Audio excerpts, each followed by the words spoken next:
State when you speak. Viva la Revolución. One episode after another. This is the greatest podcast to ever grace the internet. Welcome back. Strap yourselves in, folks. Cinestro called the cast. It's your weekly gold mine. Stay tuned in. Stay tuned in. They got the beats, got those comic spins. I stay tuned in. Stay tuned.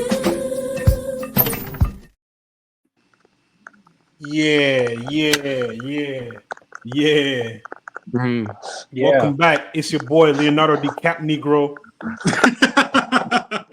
We gotta right start on, getting you Chris. to approve Right these on, before But, you Chris. but say when I them. say it, it's a problem. DiCap I would fella. say it's a good start, but others would disagree. Speaking of good starts, let's get started with today's topics. AZ, bring us the news. What you got? All right, so we got some news. So the one piece of news I have that somehow is not pertaining to Saudi Arabia, I genuinely don't. I don't know why, but for some reason Saudi Arabia is in the news a lot this week. I'm terrible at pronouncing names, but Or remembering them. the okay, well, because I'm terrible at remembering names of people and not media outlets. In an article from comicbook.com, everyone's favorite Mer actor and high evolutionary, Matt, insert his name here, please, Chukwudi. Oh, let's go. Chukwudi. recently said that he would really like to play the Joker, saying that he would be able to bring a little bit of melancholy to the character, which I think Said kind bring a of little has bit of already been melanin. done. In the sense of like whatever the fuck Joaquin did when he made Taxi Driver 2.5. Yeah, but he do it So well. Unlike I think he Joaquin. do it well. Joaquin There's legit not really won like an Oscar, anything. brother. There's nothing Yeah. legit set in stone and like I don't even concrete wanna- I don't about wanna this. get into this. For the most part, he's kind of just floated it. But I mean, He also I'm not said he would opposed to play it. Brainiac. See, Oh, here's that's the thing. I think he better. just That's wants actually to better. work. That's so much better. I That's would- so much better. I would get take it. I respect Brainiac you. over the I would Joker. also like to play the Joker and Brainiac. Just cast me, James. Mm. I get it. I Actually, understand. If I don't James think. Gunn I think they got should any be taken sense with. to cast us in that shit right now. I think they should be taken with a grain of salt. One, I don't think it would ever happen. I don't think any filmmaker would be brave enough to cast a black actor to play the Joker. I think Mhm. racist fans would lose their shit Mhm. like exponentially. Like more, they'd be like horrifically more racist than they already are. I just It'd be don't like think the Snape. It'd be like the Snape stuff, but like exactly. sometimes worse. Yeah. I think he would do a great job. Just 'cause I think he's an incredible actor. But again, Mhm. I don't think James Gunn. I And think he's too soft to handle that smoke. I don't think he wants that smoke. no disrespect to Chakudi, but I think also that with the Joker, if he were to play the Joker, right? The Joker falls into a category of black actors playing characters that our one of our correspondents, David, recently kind of put me onto. That is kind of a negative where we have black actors in these movies, but we put them in a whole bunch of makeup and a whole bunch of visual shit in order to make them not look like themselves. So, like, what's the point of even casting a black actor or trying to tell a black story with a guy that you just, I don't know, paint green or whatever? I get what And you're I feel like saying, you but would it doesn't lose, necessarily. I get lose it. a little bit. I There'd think be there's like, two. I think there's two sides to that same coin. I think you could Yeah. also kind of, in a way to normalize kind of minority actors, in this case, in particular black actors, having more of a resonance in Hollywood is you cast them in things that people would not typically expect you to cast a black actor. So if you want to normalize black actors playing superhero villains that aren't traditionally black, then you would cast an actor like Chukwudi, even if he is wearing makeup. But we know that he's black because we know that the actor is black, and so it's just kind of a way to normalize more diversity and representation, especially in superhero storytelling, which I think is incredibly necessary and pertinent. So I understand David's point, but I also think if it's not inherently a quote unquote black story, right? I think that is a way to kind of normalize black actors having a bit more of a prominence in Hollywood is by casting them in stories like this. But I just don't think. I also don't want to see a black man acting like a deranged psychopath trying to murder people. Personally, but that's just me. And also, like, if you think about it, in my opinion, we already had Jacuti in Peacemaker season 1. I don't know how they're gonna try and multiverse him back in if they do, but if anything, I guess Brainiac makes the most sense. Brainiac is an alien character, bro. He's not tied to any particular And- race. You can just Yeah. you can do what you want with that aspect of the character. As long as he's intimidating, intelligent, and can carry the scenes he needs to be in, that's fine. And I know the Joker thing will fuck up everyone The who's not, Joker. everyone who's abnormal and racist. Everyone from Earth X will be like, hey, one got out. We know what you are. So I don't know. It's just the fan base is always like you have to walk on eggshells when it comes to certain casting because the wrong people just take everything too far and make it a massive issue. And it's a talented fucking actor, bro. Let him cook. Mhm. You saw how little bit of time he was in Peacemaker season 1, and he fucking dominated. Him in Guardians 3 dominated. We need more Chakudi exposure, please. Put it on my plate. I want to eat it. I need it. I got a little taste of him. I need the whole load, please. Mhm. Mm. Also, in less Chakudi related news, No, this more isn't necessarily Chakudi. news, but I think it's just something that's really interesting that I wanted to put on the pod. Recently in the Absolute Universe, they announced the Absolute Justice League, and Yeah. they're all evil people, and I love Oh. it. I love it so much. It's a team consisting of Veronica Hale, Dr. Thawne from the Flash run. What the What fuck? is his name? Hector Hammond from the Absolute Green Lantern run. The Joker in his Jesus. human form, who is like very like serious. Like he doesn't joke at all. He literally says multiple times, "I don't like jokes."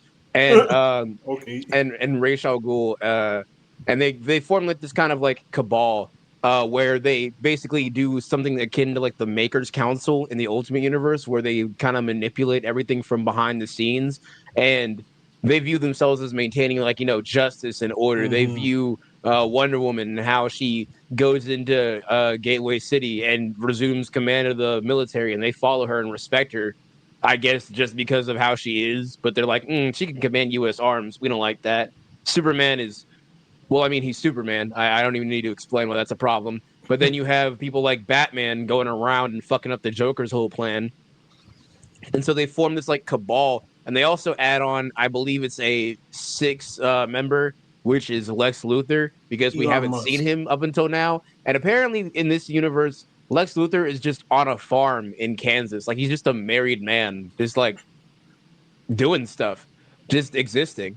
And also another member of the team I should mention is Absolute Hawkman, which Oh shit. I'm going to say this right now. You'll never hear me say this again, but Hawkman is cool. In this one, at least this But one. be This careful, one- AZ. Absolutely. AZ, be careful because last time we No. talked about Hawkman, people will try to kill you on the internet, man. Wait, really? Let them come. Bro, What did you say? Come. What happened? AZ posted I think it was like last month or a couple months ago. Yeah. He posted his series about the Hawks and the Hawk lore, and like this one Yeah. account 'Cause- came out of nowhere and just started like, you don't know anything Yeah, about Hawkman. because it was a They're tweet like, that I they're saw like, that no, was Hawkman was black in literally- that movie, so that means he's ass. Yeah, like it was literally a tweet that was like chastising people for being like, I can't believe people say the Hawks are complicated in lore. I mean, just look at this, and they show a diagram chart of their fucking reading log order that looks like the Mhm. fucking Vitruvian man put It into a looks like graph form. It's fucking ridiculous. It's so It looks like all the stressful. Baldur's Gate paths put up, and they're like, it's so easy. Once you start here, and then you go here, then you zigzag, and then you go back, and then you reread it again. You read the first page, read the subtitle. It's fucking annoying, right? And it's convoluted. And I understand to a veteran, probably not. But to a newer comic book reader, as I was stating, it's a fucking lot. But Absolute Hawkman is an enforcer for this incarnation of the Justice League in the Absolute Universe. And he's also akin to the Comedian. He's like a Watchman super patriot. And he murders Oliver Queen. Oh shit. He bashes his fucking head in because Oliver is literally just talking on the phone to Roy, and he's like, I want to be a superhero. I want to go out there. I want to do things. And Aquaman's like, did I just catch you trying to, or Hawkman's like, I just caught you trying to be shit. And he Nigga, that bashes his fucking head trying in. to be shit. But I'm very excited to see where this goes. And I think wherever it goes, it's going to be absolutely amazing. Unlike all the Absolutely. comedians who are deciding to go to Saudi Arabia, because Saudi Arabia is in the news a lot this week. So there's a Saudi Arabian comedy festival that is going on that is The a very hot Riyadh point. Comedy Fest. Yes, the Riyadh Comedy Festival that is being put on in Saudi Arabia, containing like a long list of like pretty well-known comedians. Like there's Well, Dave Chappelle, disgraced comedian Bill Louis C.K., fucking and Burr. Bill Burr That is was especially disappointing. amazing. That's a surprise. That's a big surprise. That's the biggest surprise. And Is the it? thing is, he has who else? What'd you say? Is it that big a surprise? It Well, I is mean, kind of a it is surprise 'cause given he all has his this. like super Not vocal. better of him. Like, Yeah. he's super vocal about, hey, these rich motherfuckers are fucking up your life. Hey, these racist people are fucking racist. Then you go and do some shit like that. It's so confusing. It's like he posted But a he's black also- square He's a on rich piece Instagram, of shit. What do you and then expect? immediately, But also, he has this joke that a lot of people are sending and replying to and like referencing how controversial him going to this comedy festival is, where he makes a joke about how Beyonce could get paid like $50 million to do a bar mitzvah and she'll just do it because money talks, right? And he's like, I would personally just never do something and like The just problem is, he randomly was just for whatever jealous. amount of money, unless. And that's how he ends the joke. He's like, unless, right? And I'm like, okay, money talks, but at the same time, dude. One of the most Literally, successful, most famous, most popular, most rich comedians in the world, taking something like this is so fucking embarrassing and so ridiculous. Especially when not once has he ever said that he's a leftist, nor has anyone claimed that he is. But like when he's like having such anti-capitalist views, Yeah. so like vocally positioning himself anti-capitalist, as a champion of the people. exactly, and then do and this then being reverse like, shit. actually, capitalism is pretty cool when it benefits me. Fuck the human rights violations. Fuck the homophobia and anti-LGBTQ plus legislation, the slavery, the murder of all these immigrants that come to Saudi Arabia for work and disappear, and all the horrific shit that government does. All the journalists they fucking murder. And then go to fucking Saudi Arabia for a paycheck. It's pussy shit. You're a fucking bitch. What's and interesting is it's just so embarrassing. The frustrating festival too, is 'cause, also. We've spent these last go ahead, Matt. 2-3 years. I was just saying it's just frustrating. Yeah. We spent these last 2-3 years like, oh shit, Bill Burr woke as fuck. Bill Burr knows something. He's kind of cool. I can't hate on him right now, bruh. All that shit gone. This is just like in him. Never meet your heroes, bro. Because they will disappoint you. They will disappoint you. This They nigga might try to steal disappoint your body. Yeah, they might try to steal your So, soul and give you adrenochrome and bash your head in with the Super Bowl. Aside from like the plethora of reasons why people are very much against this, quite a few comedians have also been against it because while there is like a crackdown, quote unquote, on freedom of speech and comedy, because God forbid comedy evolves for people to have to do something more clever than just make a pun about a man transitioning to be a woman. God forbid we think as comedians, but basically a lot of people are seeing it as a more free and open platform for them to do their comedy at, which is untrue because there is a lot of stipulations in the contract stating that you cannot criticize things such as the history of the Saudi government, the crown prince and the royal family, and the religion of Islam, so on and so forth, right? So there's a lot of censorship that is here, and it is a substantial sum. They've even tried to recruit some of the people that have pulled out. For instance, Shane Gillis was offered a significant increase when they found out he was apprehensive about it. Shane said no. Stabby said no. And then he fully said no. And I even said no too. I didn't. And even I'm not doing it. And other comedians like David Cross have also spoken up, but they've also it also sucks because you also have the comedians trying to justify it by doing things like essentially free PR for the Saudi government, where they're like, they're just people, just like us. And our problem's not with the people; it's with them, the government itself. It's with the upper echelon, and it's hard to not to say like I don't agree with these people. I believe that these things are wrong when you're taking a check cut from the same people who do things like this. And speaking of things Saudi Arabia did, I promise this is not a Saudi Arabia theme episode. This is just an unfortunate amount of coincidence. Saudi Arabia has an investment firm that recently bought biggest company of microtransactions and soul suckery ever made, Electronic Arts, aka EA, responsible for Battlefront, Madden, and a series of other franchises. The press release they put out on their I'm on not their buying site another fucking game from EA. is over. essentially they were acquired by Silver Lake and Affinity Partners for $55 billion. The TLDR of their press release is that this is the largest transaction in gaming history. Blah blah blah blah blah. We're doing really good, and we're very excited to see the future of the company. All in all, you know, EA has this already is been news to somebody. shit. EA has already been shit, and it's gonna just get fucking worse. They already announced they're gonna start switching. They're pivoting to AI, and they're gonna start cutting people's jobs off. It's just gonna be like a skeleton crew of developers busting their ass to get paid pennies on the dollar for a fucking multi-billion-dollar game by a multi-billion-dollar company. Shit is crazy to me, man. I don't understand. Like, the state of gaming is just so confusing, bro. Everyone's like, "Oh, gaming is going to be back. Gaming is getting better." Because, we have stuff like the Insomniac verse of superheroes coming out. We got the all these different cool games we played the last year or so. And then you have shit like this happen. I'm like, "Oh, come on, man." We take like 10 steps forward and 100 steps back. Yeah. It's so frustrating. And I get what – actually, I don't get it. I just don't get it. I'll leave it at that, man. I don't think get it's it. that's kind of why I think a lot of people are more so turning towards indie gaming, or like at least older games that they've played. And I think indie gaming is probably like the best spot right now. Like, for instance, you got, well, I mean, not Helldivers. Helldivers is like PlayStation owned, but like there's this game coming out called Dispatch that's got what's his name? The man that plays Commissioner Gordon. He's also in Westworld. He's in the Bryan Batman. Cranston. Jeffrey Wright. Jeffrey Wright. Yeah, Jeffrey Wright. Commissioner Gordon, Bryan Cranston. Jeffrey Wright, Aaron Paul, and some other people are in it. And I played the demo of it. It's great. It's called Dispatch. It's a really good game. It genuinely is. It's a lot of fun. I recommend it. But that, I think, is pretty much all the news. It's just EA has been going down, and anyone who's played Madden knows the game sucks ass. Every year it's the same shit. Madden be tweaking and cheating. FIFA has not been good since Lewandowski was on motherfucking what's his name? Was it Tony Cruz on the cover of 617?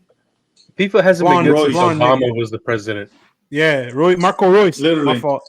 Marco Royce, 2017. And you know what? Who got elected in 2016? I'm just saying. Noticing. Donald Trump still FIFA. Yeah, boy. This is horrific. Chocolate Trump. But I also think that this is indicative of like where like the future of gaming is going, and not just gaming. I think down the filmmaking, all art in general, I think is going down the shitter. shitter. I think we're going to see. I mean, we see a lot of it now, but it's only going to get worse. A lot more. What are they called? The firms. Fucking investment firms. We're going to see how much these more hedge funds, the hedge funds and investment firms and independent equity firms and stuff buying shit, buying production studios, buying video game companies, more commercialization to where everything feels more just homogenized and just following trends. But not only that, also limiting like diversity in like it's what's happening in Hollywood right now. Like the fact that that David Ellison has bought Paramount and he wants to buy Warner Brothers next. That's already two of the biggest movie productions / distributors in the world. And the fact that if Paramount that just merged with Skydance too. Exactly, Skydance. We just came off Paramount, that which bought which is thinking about buying Warner Brothers. What if they buy fucking Lionsgate next, and then after that they buy fucking Neon A24. Exactly. It's like it's only going to get worse. It's just going to be them versus Disney. And you're saying the homogenization of like media and art, and it's horrific. And using of AI, it's getting worse, and it's so fucking bleak, and it's like just not fun. No, I think also, it's just time for us to really. Oh, go ahead. I was gonna say I have one last bit of news because it is also equally as depressing. Because Luis did remind me of this. This was God actually damn pretty it. major, and I'm surprised we forgot. I forgot about this. Um, so I don't know if you guys heard, but there's a brand new actress on the scene. Tilly Yes, Oh Norwood. my fucking God, hell. Stupid Um, fucking shit, we dude. are Excuse truly my in the language. greatest Unexcuse my dystopia. language. That shit is fucking The terrible. worst kind of cyberpunk is happening to us right now because Yeah. learning nothing from the SAG-AFTRA strike, a group of people got together and they Can we decided call we're them going to make people? an AI actor. Basically, they programmed an actor. They call her Tilly, or never mind. They call it They call it. Tilly Norwood, They call that and sequence of code. it was Tilly created. Norwood.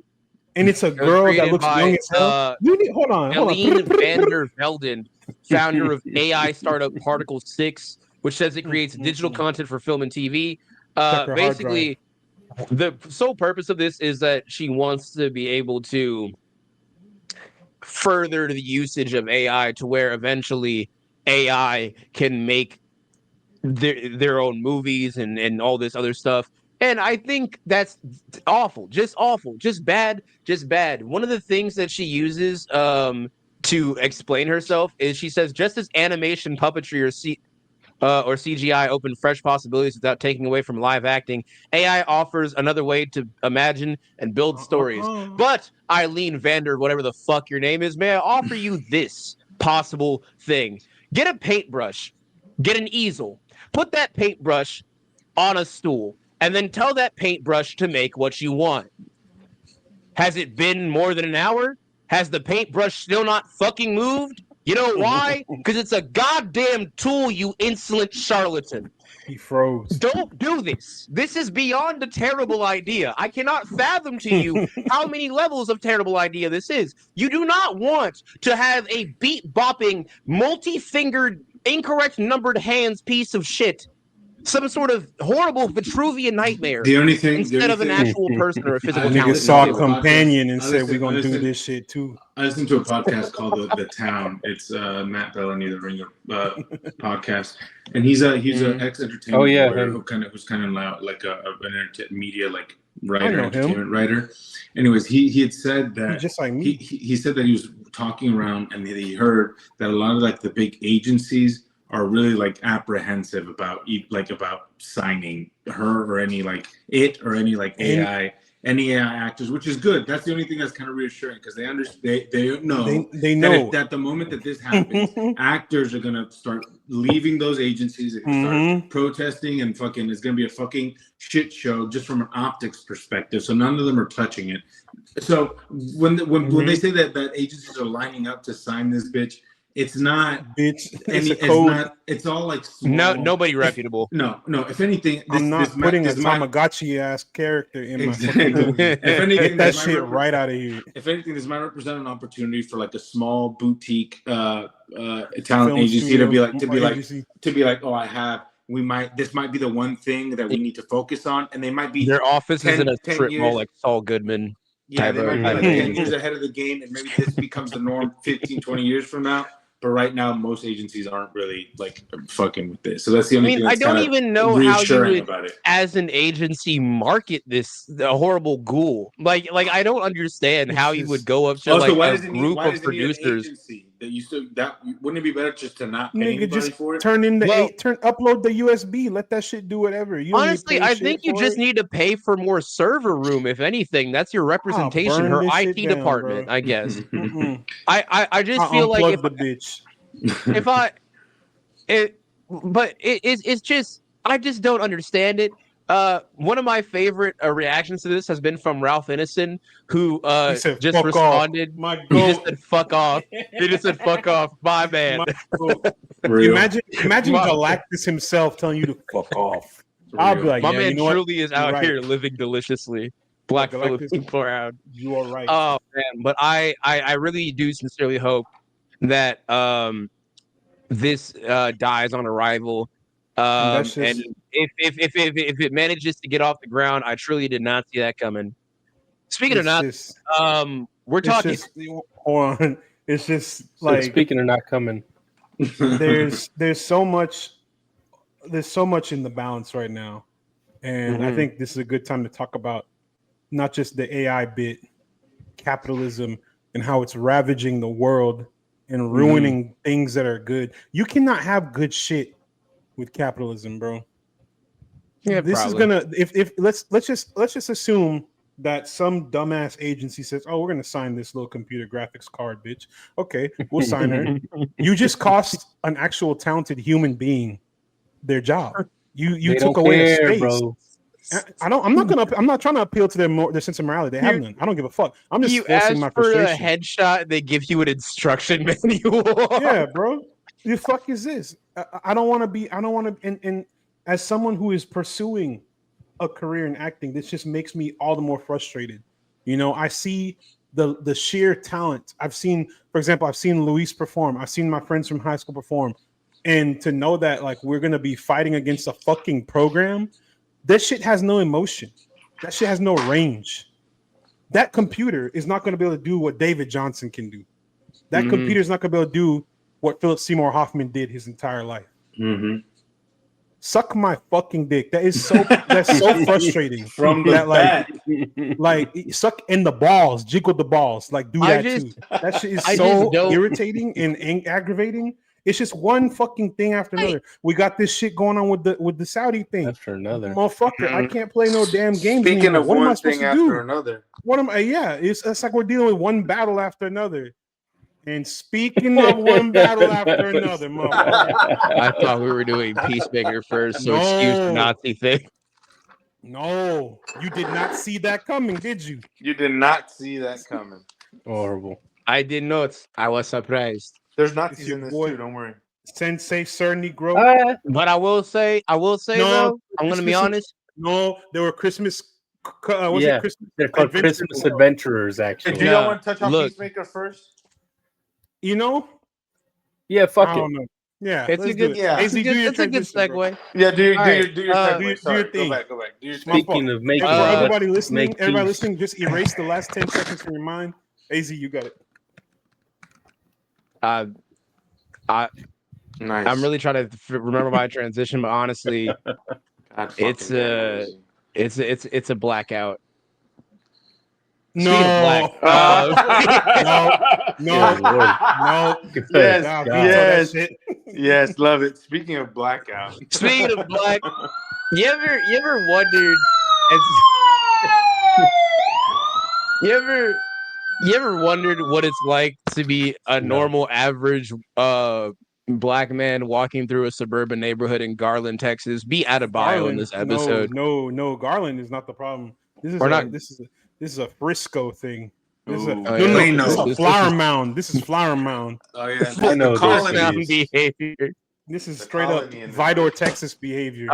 But Niggas who know. Peacemaker, You Peacemaker know. season 2 recently premiered its what number episode is this? This is Season number 6? 4, Six. 5, So six. 6. Oh So shit, 6. I'm behind. Ignorance is Chris. 6, 7. Sorry, I can't do math. my brain Six, is rotted. ignorance is Chris. I never did math. In What the school, bro. fuck I does had But it 6, was 7 mean? I it feel recently old. premiered its 6th episode time of recording as of last week, and because we record on Wednesday, we can't really talk about each individual episode the week it comes out. But we're here can we? with a blast from the past to tell you that this latest episode, I think, was great. And I want to shut this down right now. I was out here taking the opinions of people on that cesspool formerly known as Twitter. And I see people with their TikTok attention spans talking about the show feels so slow, dude. It feels like nothing's happening, dog. Where's my dopamine, bro? Where's my Subway Surfers gameplay? Listen here, you fucking Zoomer piece of shit. Sit down, put down your goddamn iPad, and enjoy some fucking media, you insolent hack. That's right. Hello. That's all I have to say. Tell him. Cook his ass. Cockfella. Cook him. You tell us that. Around here. Alien Earth is also a slow burn, but it's a slow burn pace in a terrible way. So don't Alien Earth. secrets. I have still. Alien Let's Earth. put it this way. It's I pretty still cool. have not finished Alien Earth, and nor will I finish it. Is now in the same category Exactly. as Dune Prophecy. But Peacemaker, when I That's finished last week's crazy. episode, No, right, that's crazy. The difference is insane. Dune Alien Prophecy Earth may not have been as no. Alien Earth may not have been as good, or it wasn't like great, but it was not boring as fuck. Dune Prophecy was ass boring cheeks, as shit. dog. We didn't I even ain't cover. even We covered it watched for one Dune episode. And Yeah, I only literally watched the one episode. episode. And And I was never like, looked back. I'm done. I'm good. But the point I was trying to make is that like I watched Peacemaker, and I watched that last episode. I was like, I need that shit today. I need the new one right now. I watched Chad Powers last night, and that shit is better than Alien Earth. It's so fun. It's goofy as hell, and I love it. See what I mean? Alien Earth, no Holly, come see me, man. You got to talk to your sins, bro. If it's a show that How you grabs make your Fargo? interest, it justifies being a slow burn, right? If it's grabbing your interest, because regardless of if your microscopic Was grabbing my mantis-sized nutsack brain and sat twisting there it. and thought that this is Lord. slow and that I can't wait week to week for this, you still, for 6 consecutive weeks, got in front of your TV post 8 p.m. every Thursday and watched an episode. You liked it. Admit it. It's okay. The internet doesn't matter. You can be judged. It's fine to have your own opinions. People who like a show. Nah, Said you liked it. that show is not good. You liked bro. it. It's fine. I didn't like it. Let's talk about what you guys think about the episode of Peacemaker. No, I was that we're I'm supposed to talking be about Peacemaker. Yeah. I thought you were still talking about Alien Earth. I was like, no, wait, no, I did No. not like it. No. Okay, Yeah. thank you. I was contractually obligated to Gotcha, finish Alien gotcha. Earth. Peacemaker week to week genuinely has had me interested, and everyone who's complaining about it, you still watched it week to week. It's a good show. Fuck you. But this episode of Peacemaker Only broke confirmed niggas what don't I like called Peacemaker. since the very beginning. Because us genuine minorities waking up every single day, we walk into rooms counting the amount of non-white people we find, just so we know if we're safe or not. I think we call it the moment, first.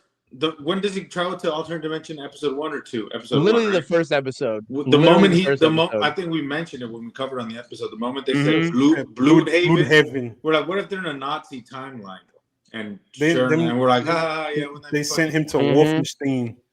The way is crazy. the main way that I knew too was the fact that like when he first like even when the trailers first came out, I had my suspicions because it showed that his dad was not only alive but nice, and I was like, James Gunn would not redeem this racist piece of shit. He would not do this. He would have 188. This is James goddamn Gunn. This guy is still horrible, but for a different reason. And then I looked in the background because everyone's horrible. I saw no melanin, and I was like, I know what this is. Noticing. I'm just saying. Wider Texas. Wider Texas. Orange, Texas, Vider, Texas. Literally all of Louisiana outside of Baton Rouge. Grapevine, Texas. NOLA. Fucking Alabama. Mississippi as a whole. Like, I don't know, man. So what did y'all like the episode? What I think the payoff was great. Keep the train on track. I think the payoff was great. I really think that Harcourt being the one to really help Chris notice it. Because at first some people would look at it and be like, well, how was he there for a week and not notice that it was Nazi America? But I think it's a really neat like subtext parallel to where but it's not subtext, it's very overt text. Well, I mean it's overt, but it's like a little ignorance is Chris. I mean, it's just, come on. It's a play of ignorance is bliss, but it's just indicative of like the kind of character that like of the mental state that first of all the character that Chris is, the person he is, but secondly, like just how overwhelmed he is by the fact that he's finally found a place where he's accepted, where he's happy, and everything seems to be going perfectly. It's not that he's so selfish that he completely disregards the fact and does not notice the fact that there are no people of color in this universe. I wouldn't even say it's like subtext. More so, I'd say it's more like you could say it's like tangentially related to like how a normal white male in America wouldn't be blind to like the oppression going on within the world. Right. I thought that was a nice little way you could read into it. I thought that was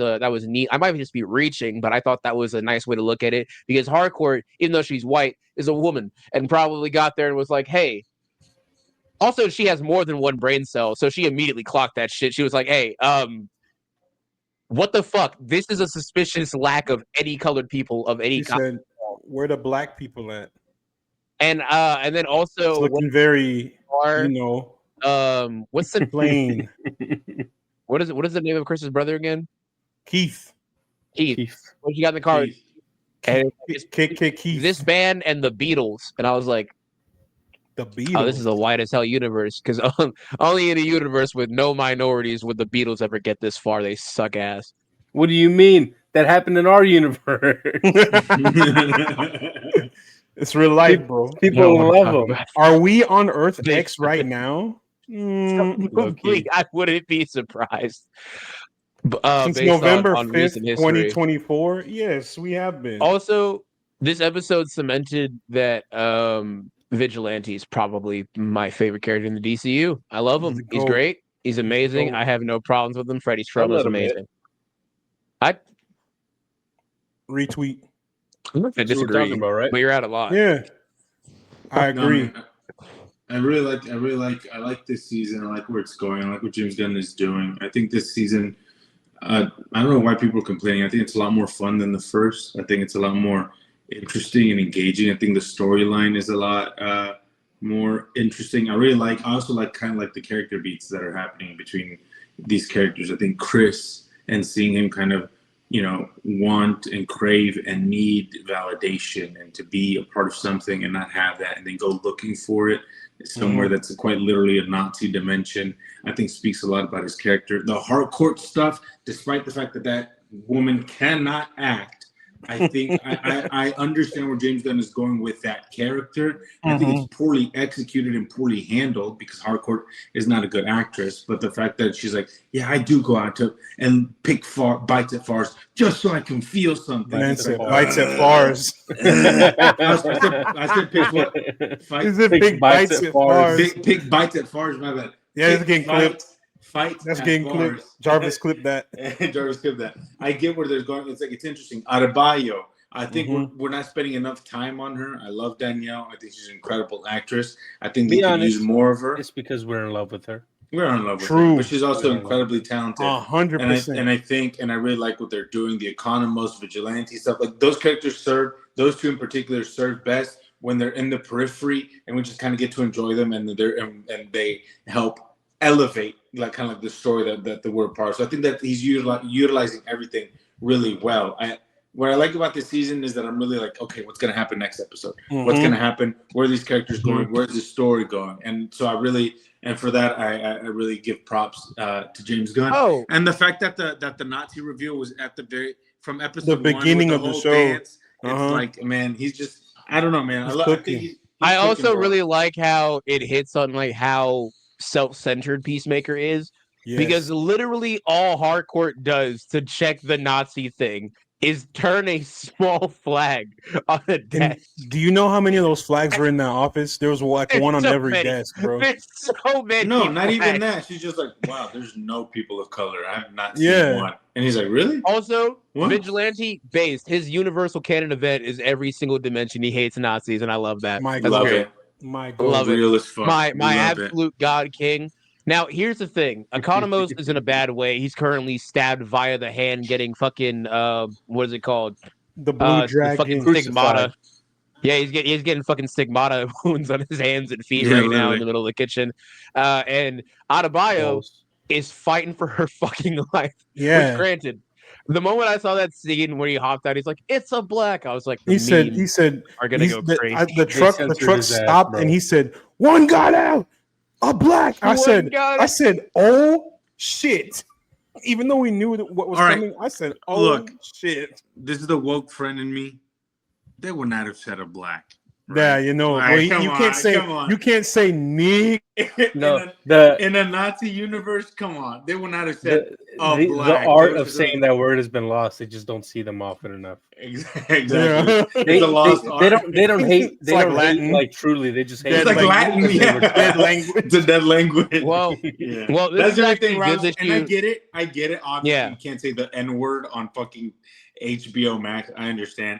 But You I was can just say kind of like, fucking bitch and all types of yeah, other but I shit. was Well, just Yeah, kinda you like, can say the N word on HBO Max. They've said it before. well, this On is what? Probably this just is. didn't I don't want know. to. I'll name a show. Well, and here's time. here's the No way. thing that Probably. they say it in Sopranos a lot, dude. They say it a lot in Sopranos. Mm-hmm. Like a But I lot. He get it. literally falls down you weeping in blame front of him? Uncle Ben's rice. He's so racist. And look, Like- and I get it. Like it's not necessary. I understand you don't need to say it. Yeah.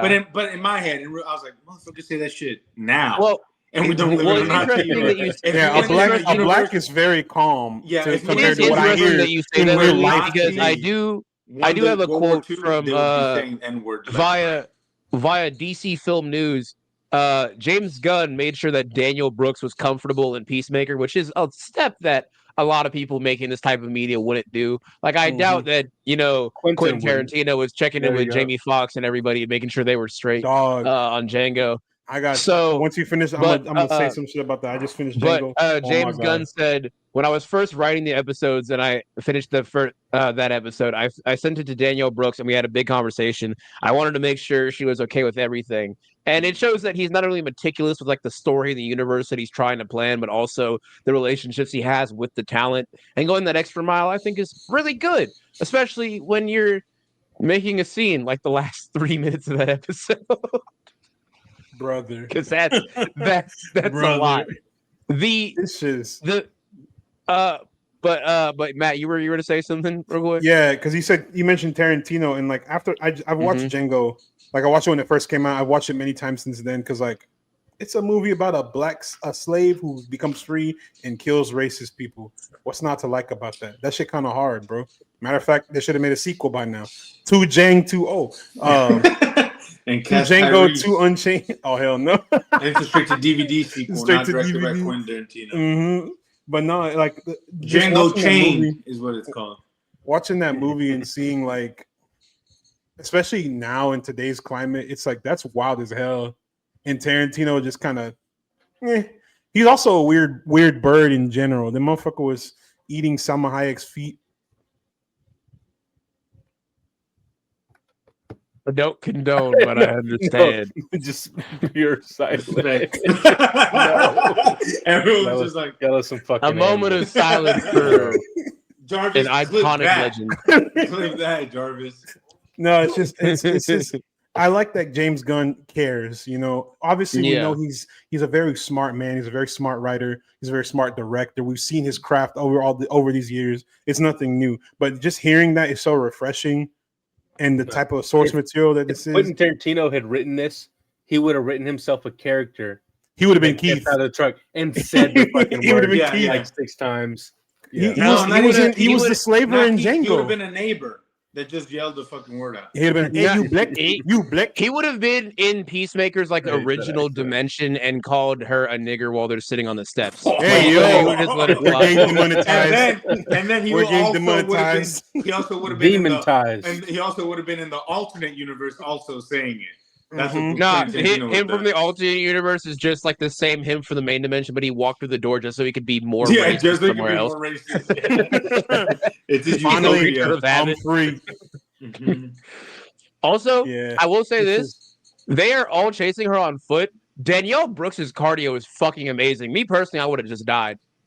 She's Oh, running no. uphill. They See, would've they're had running. to They go, don't, yeah, they, they would've they don't know. had a heart attack. When you're being They're running- chased by they're a running. Nazi mob, I think you'll get the energy to run. No, Here's the thing, me, though. I've I'm been to running London, at bro. the I've been motherfuckers. chased by racists before, so like I didn't even run that fast. But that's the thing. I think I They tripped and got beat up. They expect you to run away. They expect you to feel fear. I don't feel fear. I'm running at them niggas, bro. Come on, let's do this.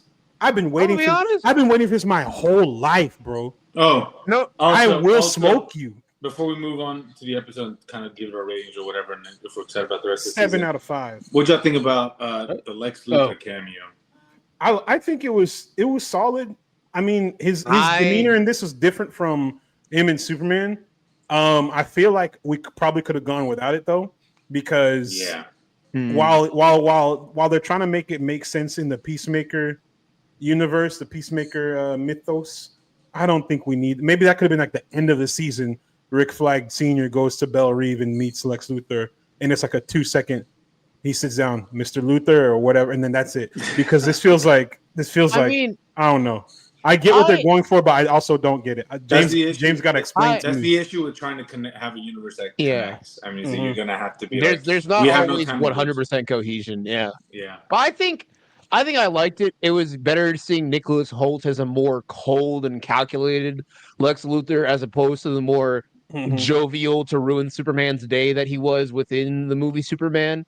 Because even though he was, it wasn't until the end when he finally like got fully broken and he went just nonverbal that he just became like this cold, calculating menace Lex Luthor that I know him as. And this, I feel like even his vocal inflection was deeper. He's like, "What do you fucking want, Flag? And just what do you want? I don't care. It's fine. I spend every day. You're right. His Hearing a accent man still with isn't dragon great. skin, butt fucking a twink with glowing eyes. I was like, whoa, Nicholas. I was trying to also think about who that is because I was like, dragon skin. Who the fuck is that? The Killer only person Croc, I could think of was Killer Croc. Killer Croc, and then I don't know about the glowing eyes. Me when I'm ashy. Like I can't think of who it could be. I mean, James Firefly. Gunn. James Gunn likes weird Silver Age villains, so it could possibly also be the 10-eyed man because he sucks. The 10-eyed man's hilarious. He has his eyes on his hands. He's just Batman usually beats him by throwing a cactus at him. It's fucking funny. I think this season is peaking at the correct time. This is only episode 6. We got 2 episodes left. We've already discovered in a Nazi dimension. We already know what's gonna be. It's like peaking. We already know what's gonna have to happen. He's gonna have to escape. He's gonna have to help his friends. He's gonna have to fight his brother and his dad. So it's like I'm really. Damn, you think he's gonna have to kill his dad again? And his brother. Here's 2 times. Gucci 2 times. Here's what I noticed, right? Kill him in 2 this universe, because it's a primarily white America. Because it's a primarily white America, and they've endured World War II. I'm thinking that the U.S. hasn't been involved in as many like conflicts or like as many like struggles as they have been since the Nazis effectively. Boy, they've been involved in more. They are the conflicts, right? No, that's the thing though, right? They're relatively just like the biggest kids stomping on like several smaller kids on the playground, essentially, because they have all this might and mass, right? Which goes to show why Rick Flag in this dimension is kind of a soy boy baby back bitch, which got me thinking.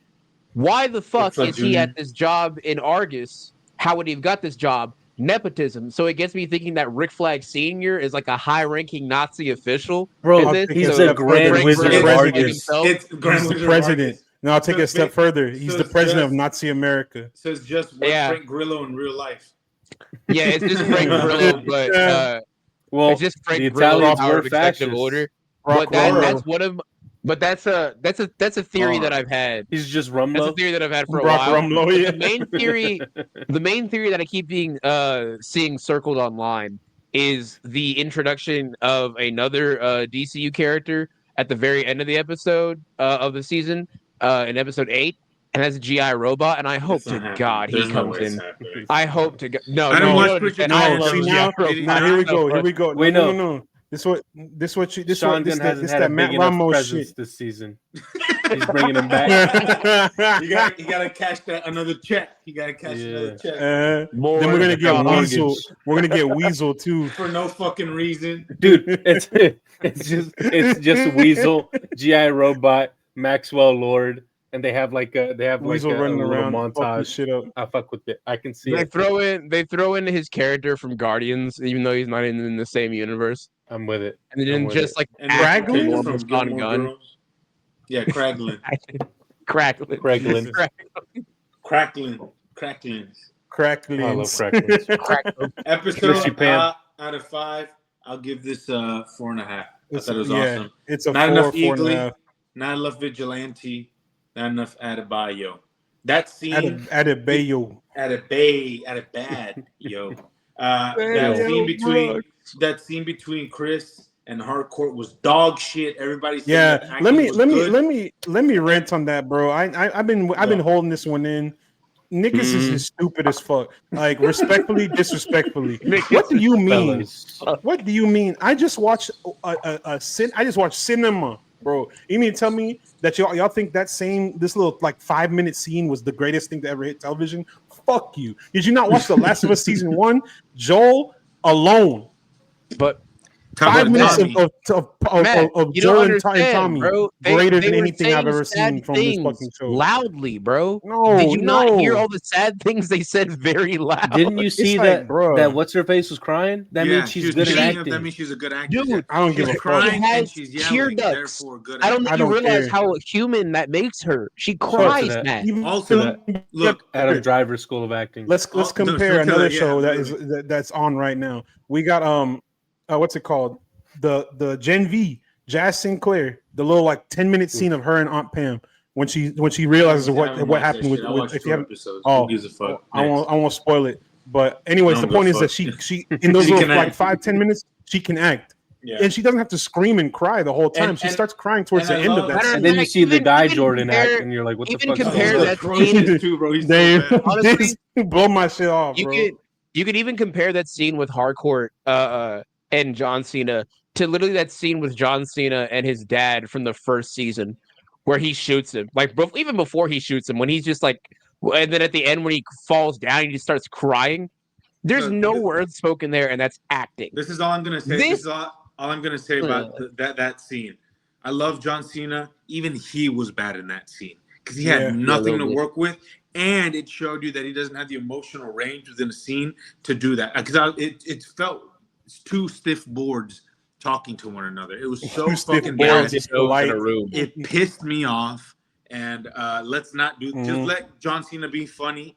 He cannot do emotional. And I love you, John. I think you're the second best. I think he can. I think you're the second best actor, wrestler turned actor. But you need to not do that until next week when we see the Smashing Machine. That's right. And the Big Rock Smashing, Oscar. Big Smashing coming out. The worst we all wrestler smashing turned right actor, now. He's gonna be the first one to win an Oscar. It's fucking crazy. But yeah, I'll give this episode a 4.5 stars out of 5. I'm hyped. My hype meter for the rest of the season is a 5-star. I'm excited. I think it's gonna be great. I can't wait. Agreed. Same page. 4.5 star, 5-star hype reader. Also because we watched dog shit TV for like 4 weeks, 8 weeks straight. Fuck you, Alien Earth. Kiss my ass. You're wrong. It's just so good. Alien mid, bro. Alien Dirt, Alien Girth, Alien trash Girth, ass, bro. doo doo boo caca show. I'd rather Piss take poor some writing. Alien Girth than watch that dog shit, bro. I personally think it shows what happens when you have good writing, bro. It shows what happens when you have good writing and competent people are cooking. Not saying that Noah Hawley's not competent, or Nathan Hawley, whatever his name is. Noah. No, I said Noah, right? I said Noah first. I said Nathan. I don't know. Whatever I have is contagious. Apparently, that's amazing. Yeah, but Noah Hawley. We on that Tylenol in this bitch. It was crazy. I opened my medicine cabinet today, and I forgot that I had Tylenol in the back, and I just stared at the bottle and started laughing. Don't take it. No, dude, do take it. As the doctor, extra. Please take Tylenol. Stop. I'm gonna take 6 of them and take a Don't Lego take store it. hostage and just see what happens. Is he gonna start floating above Earth like Pain in Naruto?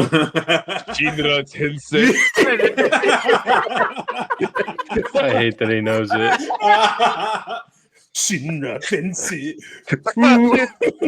This world will know pain. I'm just like standing there in like a Minecraft t-shirt with an Akatsuki robe over it. I'm like, Shinra Tensei. A fucking Tien Shin Han over the Earth. Gerardo, what would you give the episode? Thoughts for this? I'd say a 4 out of 5.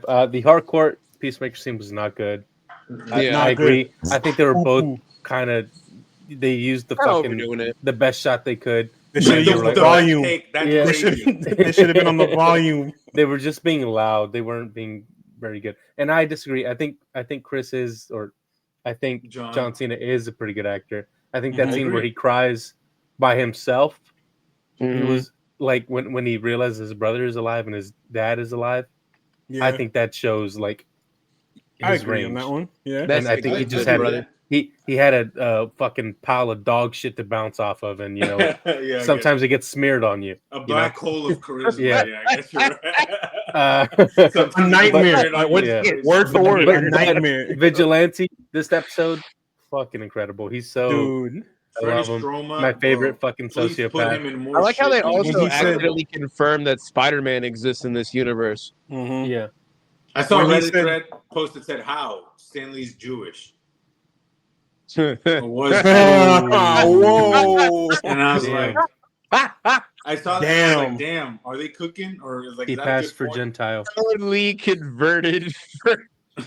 It's a non-Jewish Stanley. If anything, that Mormon means that the main universe vigilante knows it was him who said we just Spider-Man memed, and the other guy was just doing shit to do shit. No, he was like, Anyways, yeah, he knew. Freddie Stroma, the better Deadpool. I love him. I rate this episode a 4.8 out of 9. One of my favorite games. What? 4.8 out of 9. Sorry, 4.8 out of 5. My Damn, that's like barely half. no. I was thinking of high numbers because of what we're about to talk about next, because I really fucking enjoyed that. Speaking of high, But targeted. But I really do think that this Speaking of episode is targets. great. The Nazi reveal, I think, was handled really well, and the ending visual of Danielle Brooks running for her fucking life was great. Overall, Tuesday in 5 out of Frisco. 5 for hype meter for the rest of the season, just because I love me some dead Nazis. I really do, and I can't wait to see a lot of them in these next 2 episodes. Could be Dude, quite. they were husbands, bro. and fathers. You know what else they are? Worm food. Fuck you. I'm just ready to see. I'm ready. Remember that scene of Vidge in the jail, just Vidge. fucking them motherfuckers up, vigilante. Yeah. Now we got 2 vigilantes, bro. And the way when he like snapped in, he said, "No fucking way, dude. They're gonna be best friends, bro. They're gonna be best friends." Says, are you fucking kidding me? I was like, best. Do you guys think they're gonna explore each other's bodies? I hope Probably. so. I'd fuck myself if I If they wanted to put alternate that- shit. Wow. If they have like a, Beat the if they have like a classic like James Gunn scene of like a horrible act of violence committed to a merry song, I hope they do that one where it's like, I can't see me loving nobody but you, and it's all both vigilantes just like chainsawing some Nazis in half. Speaking of biracials, one battle after another. What the fuck? I know. All right. What the fuck? All right. We need to get keeping this train on the tracks. We need to get Okay. to the main thrust of this episode. We needed to get there. We all like Peacemaker. 56 It's great. minutes in. I should have been like, speaking of Nazis, one battle after another. Sean Penn. We're really bobbing and weaving on these transitions. Speaking of Bob, we're talking about one battle after another. Nice. And That's okay. This movie, I'll let that one we're gonna slide. rate it off top because I got a lot of good glazing to give this movie. 10 out of 3. 100 10 out of 3. Whatever is the biggest rate I can give this. Interesting. I thought Superman was my favorite movie of the year. This one fucking blew that shit out of the water. That's fucking crazy, bro. I know, baby brain. That's against his religion, bro. It's against his programming, dog. Look, I want you guys. You know for a fact I saw this movie 8 times. All right, I did Krasinski to Matt numbers with Superman for spinning the block on that shit. Krasinski, God, don't disrespect my goal. He's thinking of the motherfucker from The Office. Look, whatever the Unabomber turned director's fucking name is, the point is, I liked Superman a lot, and then I saw this, and I was like, I don't know her. Like, this is good. Yeah, right. Who? A more apt comparison would be Sinners to one battle after another. Sure, because Sinners, closer Sinners quality. Yeah. Yes, Sinners. I love Superman. Don't get me wrong. I love Superman. Sinners was my favorite movie of the year. Right now, I'm having a hard time balancing because I really do fuck with one battle after another. That shit was great. I still think Sinners. Right now, I still think Sinners. Shut your whore mouth. I still think that Sinners is my number 1 movie of the year, but one battle after another is pulling up a close second because it was just phenomenal. The shots in there, amazing. It was well put together. My ranking for that is also, I think I left it here. I was like, it's a 4.5. I sat on it. I thought some more. I'm gonna give it a 5 out of 5. I really enjoyed it, and I'm an enjoyer. I'm a Paul Thomas Anderson enjoyer. There Will Be Blood is one of the greatest, if not the greatest film of the 21st century. Say the line. You massacred my son. Oh, I've abandoned my boy. my boy. You massacred my boy. What is it? You murdered my boy. He said, I've abandoned my child. Abandoned my child. The fuck? You guys aren't real fucking PTA. I know, bro. I'm a PTA. Get the fuck out of my face. I'm a real PTA. Listen, bro. You know how many movies I saw and Boogie shows Nights for the first time when I was 11, and I watch it once a year. Who put you on? Many movies and shows I've watched in the last 24 Dad hours. has not seen that movie. You had not seen it when I was fucking when you were. I hadn't seen it when you were 11. Yeah, okay, when you were 16. Yeah, nah, bro, I don't believe it. It's believable that you watched it at 11, but I'm not arguing with you about this. Anyways, yes, and Matt gave it a 5 stars. That's how you win. What'd you give it? Brother, that's a perfect score. I defy you to show me a better movie. Gerardo, you give you go. I'd say it's 4 out of 5. I don't think it's perfect. I really liked it. I think it's a little overlong. I think Sean Penn. We have a few too many shots of just him fucking limping and shit, and it grosses me out. Live action. Stop. That's Mr. so Boss. ableist. That's so ableist. Good. Is that how he actually walks, or is that was a style No. choice? No, it was acting, no, man. it was I'm about a, to say, it was, bro, it was please, a character choice. Because if he was actually walking, I felt real bad. Because like his it was actually a really good choice. choice. I thought it matched his little tiny Tim limp. I really liked it. I think the movie's really good. I love what it's. I don't know what it said about immigration, but it made me cry. Dude, yeah. We'll get into it. We're just rating right now. I'll give this movie a 4. Also, I didn't think it was perfect. I think people saying that it's a masterpiece or a little. I think that's a little overwrought, and we'll talk about why. We can discuss the I kind just of watched Alien. the nuances of this why. But yeah, I think it was. I really liked it. Alien Earth I thought is it always was going to be better. really good. But yeah, let's just talk about basically like what this. So this movie, One Battle After Another, is written and directed by Paul Thomas Anderson, considered by many to be one of, if not the greatest American filmmaker of all time. Directed movies like we already mentioned. There Will Be Blood, The Master, Punch Drunk Love, Boogie Nights, Magnolia. Magnolia. Licorice Pizza, which I was in. But this movie basically. Oh, can I say something? What? Why the fuck did he make me look at her again? Alana Haim. Yeah. Anyways, but this movie follows an ex-revolutionary who wants to rescue his daughter from a corrupt military official. Right, is basically what the premise of this movie is. Leonardo DiCaprio plays very much 2025. Plays ghetto Pat Calhoun, who is a member, who's a member of like a far left revolutionary group called the French 75. And then he meets Peripheral Beverly Hills, who is played by Tiana Taylor. They fall in love. They have a daughter. Because of some sequence of events, that Peripheral gets caught up with like a military leader called Colonel Stephen J. Lockjaw. Colonel Stephen J. Lockjaw, exactly. Who kind of evil has like this psychosexual relationship with her. She runs away, rats on all her members of the French 75. She runs away to Mexico, abandons her child and Pat, who then become what are their new names? They become Bob and Willa Ferguson. Bob and Willa Ferguson, and they live in the sanctuary city Gerardo of Baxton Cross. Exactly, and then it's basically about them trying to escape when their past catches up. When Lockjaw, jaw on them. So that's essentially what it is. Luis, before we get into the nitty-gritty, the details and the reviews and whatnot, I do have some numbers here if we're so inclined. The budget. I don't care about that box office shit. It's a flop. No.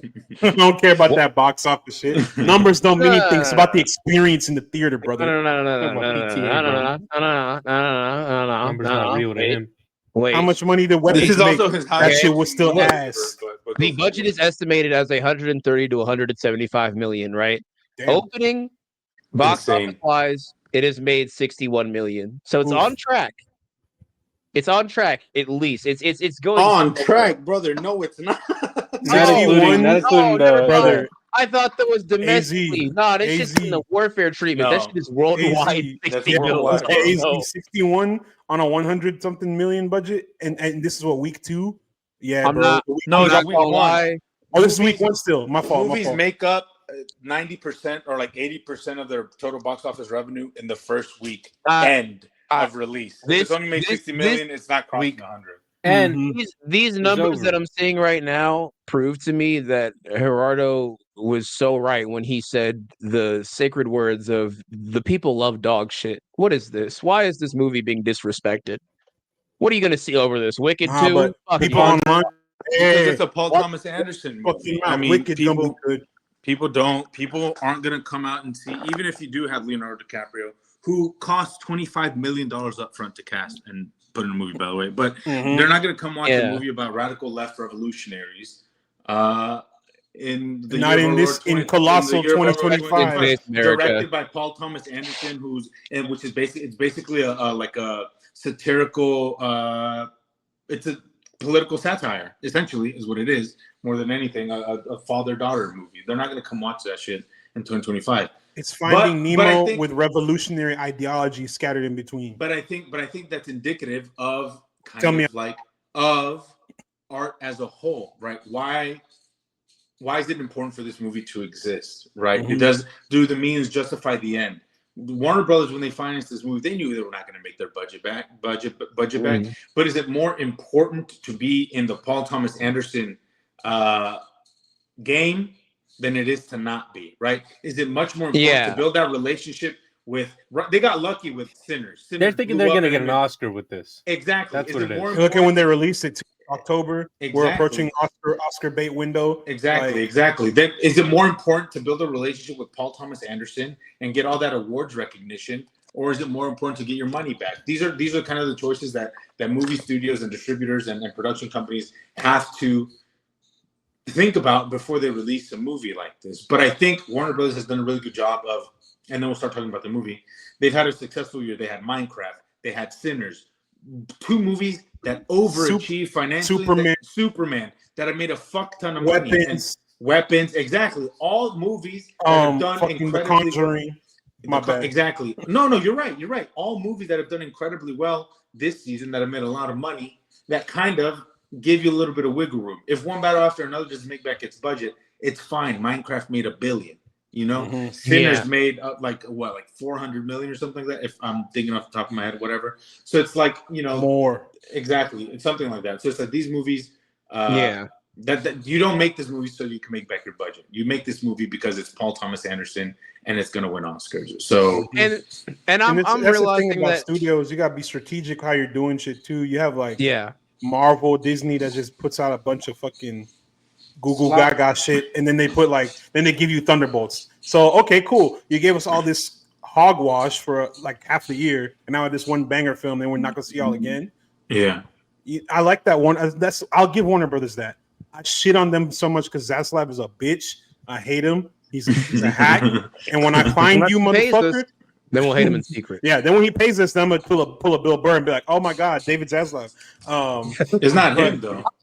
But the point I'm making is like I can appreciate and respect what Warner Brothers is doing.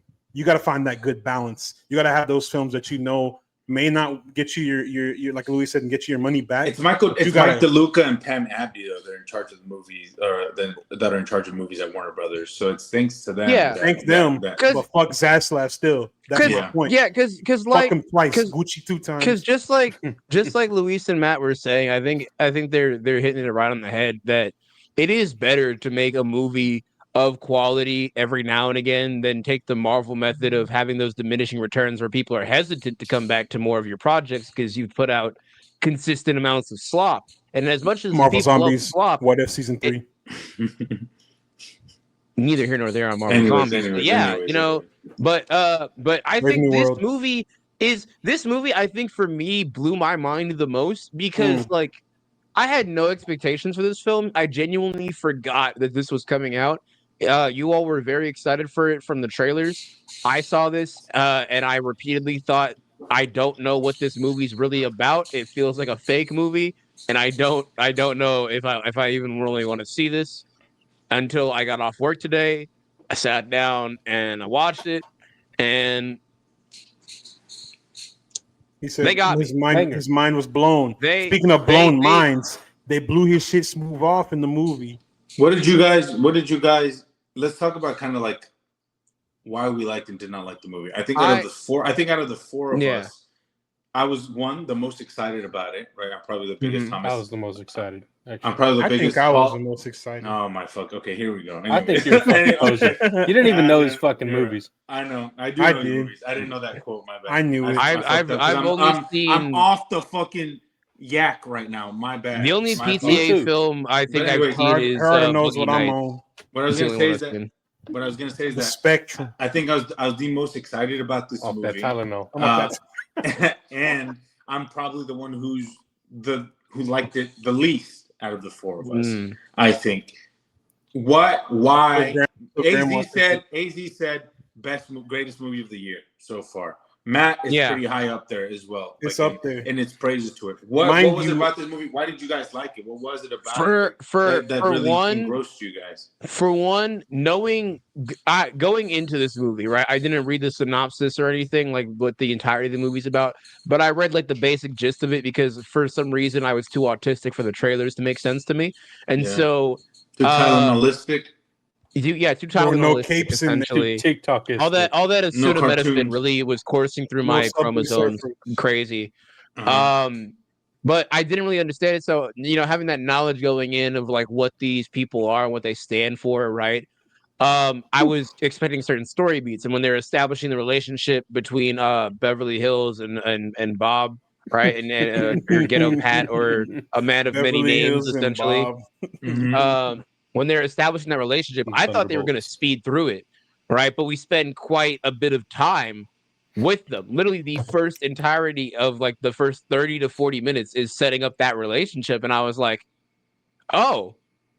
Okay, no, we're getting actual like chemistry, like we're getting like in depth, right? And you also start to notice like cracks in their relationship even prior to the pregnancy. Good writing, right? Good writing, and good filmmaking. Prior to the pregnancy, you because I recently reread and I also watched the HBO adaptation of Watchmen, right? And the energy that I got from Silk Spectre and Owlman is kind of the same energy of vibe that I got from Bob and Beverly in this film. Because the thing is, Watchmen is like a story about like characters who are vigilantes or revolutionaries in a sense, right? But they are only self-serving, right? They're still people. They're deeply flawed. And even though Beverly and Pat are in this for what they say is, helping the world and moving forward and, making a more progressive society, right? There is that component that seems unhealthy where they're like sexually excited by the danger of it all, where they're more turned on by it. Like there's literally a bomb about to go on. And she's trying to like it's more so her than him because she was no, but that's what I'm saying. That's what I'm saying. How it uses that Watchmen angle of like the crucially flawed character, right? For instance, in Watchmen, there's a point where a Night Owl is about to get it on with Silk Spectre, but he can't get it up. Essentially, he can't get aroused, and he only gets aroused after putting back on his costume and saving people, right? He's doing a good thing, but he's doing it for the purpose of like gratification. He's like an adrenaline junkie, always seeking that next high, right? But unless I punch somebody, right, exactly, and that's kind of what I got that's what I got from Beverly. She's in this, as she says, from a long line of revolutionaries. She's in this fighting for the cause. She's in this to be a symbol, to do something powerful. But at the end of the day, whenever she has that life put on pause because of her family, because she has to settle down and losing that sense of adventure, she loses not only that, she internalizes that hatred and then reflects it not only towards other people around her, but towards Bob and towards her daughter, and begins to resent them, but not seeing only them that, as the reason for why she's not able to fulfill herself the same way she was previously. When push comes to shove, and you're in the face of these fascist leaders and this military leadership, and your freedom and your life is put on the line, how willing are you to go to bat for these revolutionary ideals that you said that you're willing to die for, right? What are you willing to sacrifice? What are you willing to sacrifice? Word to him. Exactly, and we see that Perifera is not willing to die for these revolutionary ideas. It's exciting and it's cool, and she might lead, and she might mean it. She might actually be pro these ideas that she says she's for. But when it comes to her spending the rest of her life in prison and her walking free, she is willing to backpedal and backtrack on those ideas if it grants her freedom. Look, I talked to a friend of mine. I loved that. That was incredible. But here you go. I talked to a friend of mine who watched this movie who had less than favorable things to say about the Tiana Taylor character in particular, right? Now, mind you, this my friend is a Black queer woman, which I think is very important when it comes to dissecting and kind of digesting. So her opinion means more than mine, is what you're saying. No, I'm just saying that it's very important whenever perspective matters whenever you're analyzing this kind of art, right? True. And she's saying that she felt like Tiana Taylor's character wasn't developed enough. Also, that she felt that it was very surface level very just kind of bland, and there wasn't an awful lot there. She's like, now tell me if throughout the rest of the movie you felt that any one of the other characters felt the same way. And I said, no. She's like, there you go. Why? Why was her character? Why did her character feel so as much flat, as I will so say that devoid of she said her character felt devoid of personhood, of personality, of personhood, exactly, agency, of self. Her role, her role was basically to be like, I'm here, power to the people. Fuck you if you don't think the same. I'm gonna do my shit. Also, I'm in control of what I want to do. I'm gonna go do this side mission over here and fuck around with Lockjaw and do this and do that. It felt very. I can agree on that 100% because I also said when my girlfriend and I were leaving the theater, I was like, "Yo, I feel like the first part of this movie could have been either its own movie and been a little bit more, drawn out and explain the characters a little bit better, or B, extend that part, trim some of the middle off." And then give it some more. The first 40 minutes are the worst part of the movie. And to breathe and be more. I don't know. Also, because then you run the risk of like having to tell people rather than showing or doing too much exposition. But there's a way to do it the right way. So I don't know. I think a big reason why it feels like that, and I also had the same thought, but I because the first 40 minutes, as much as I lauded it for its ability to really flesh out to the extent that it did. Right, the relationship between DiCaprio and Teyana's characters, right? When you make a relationship between two characters, when that is the inciting incident, the catalyst for your story, essentially, right? You want to make sure that relationship is focused on, while also not forgetting that even though the relationship is a whole unit, it is still composed of two people, two characters who have to have their own agency and be characters themselves. And because we get more time with DiCaprio throughout the film and more expansion on him and his character, I do feel why that loss, that shallowness to Tiana's character is much more prominent, especially when the mirror of her, DiCaprio, is much more fleshed out by comparison, like by leagues ahead, right? I think even because you see what's her name? I believe it's Regina Hall, right? Am I correct? Of course, it's Regina Hall. Are you kidding me? I didn't. Queen. You know I have to ask. I'm a serial wrong name one. I could have said Reggie Bush. You would have said Regina. Right. I'm stupid. Yeah, Deandra. Deandra, thank you. Deandra. But I feel like even she got a pretty decent amount of depth for like the minimal amount she's in there, but she's not super integral to the story in the capacity that Teyana's character is. So I think that's why I regarded her. I disagree on that because she was just in there to look concerned the whole time and cry for like 2 minutes. This is a talented woman. Let her do things, bro. Let her cook. And I'll give Paul props on that. He said he's always wanted to work with Regina Hall. And Paul Thomas Anderson, if you look at his other movies, he is a very talented comedic writer. A lot of his movies are very funny and are very he's very good at writing comedy.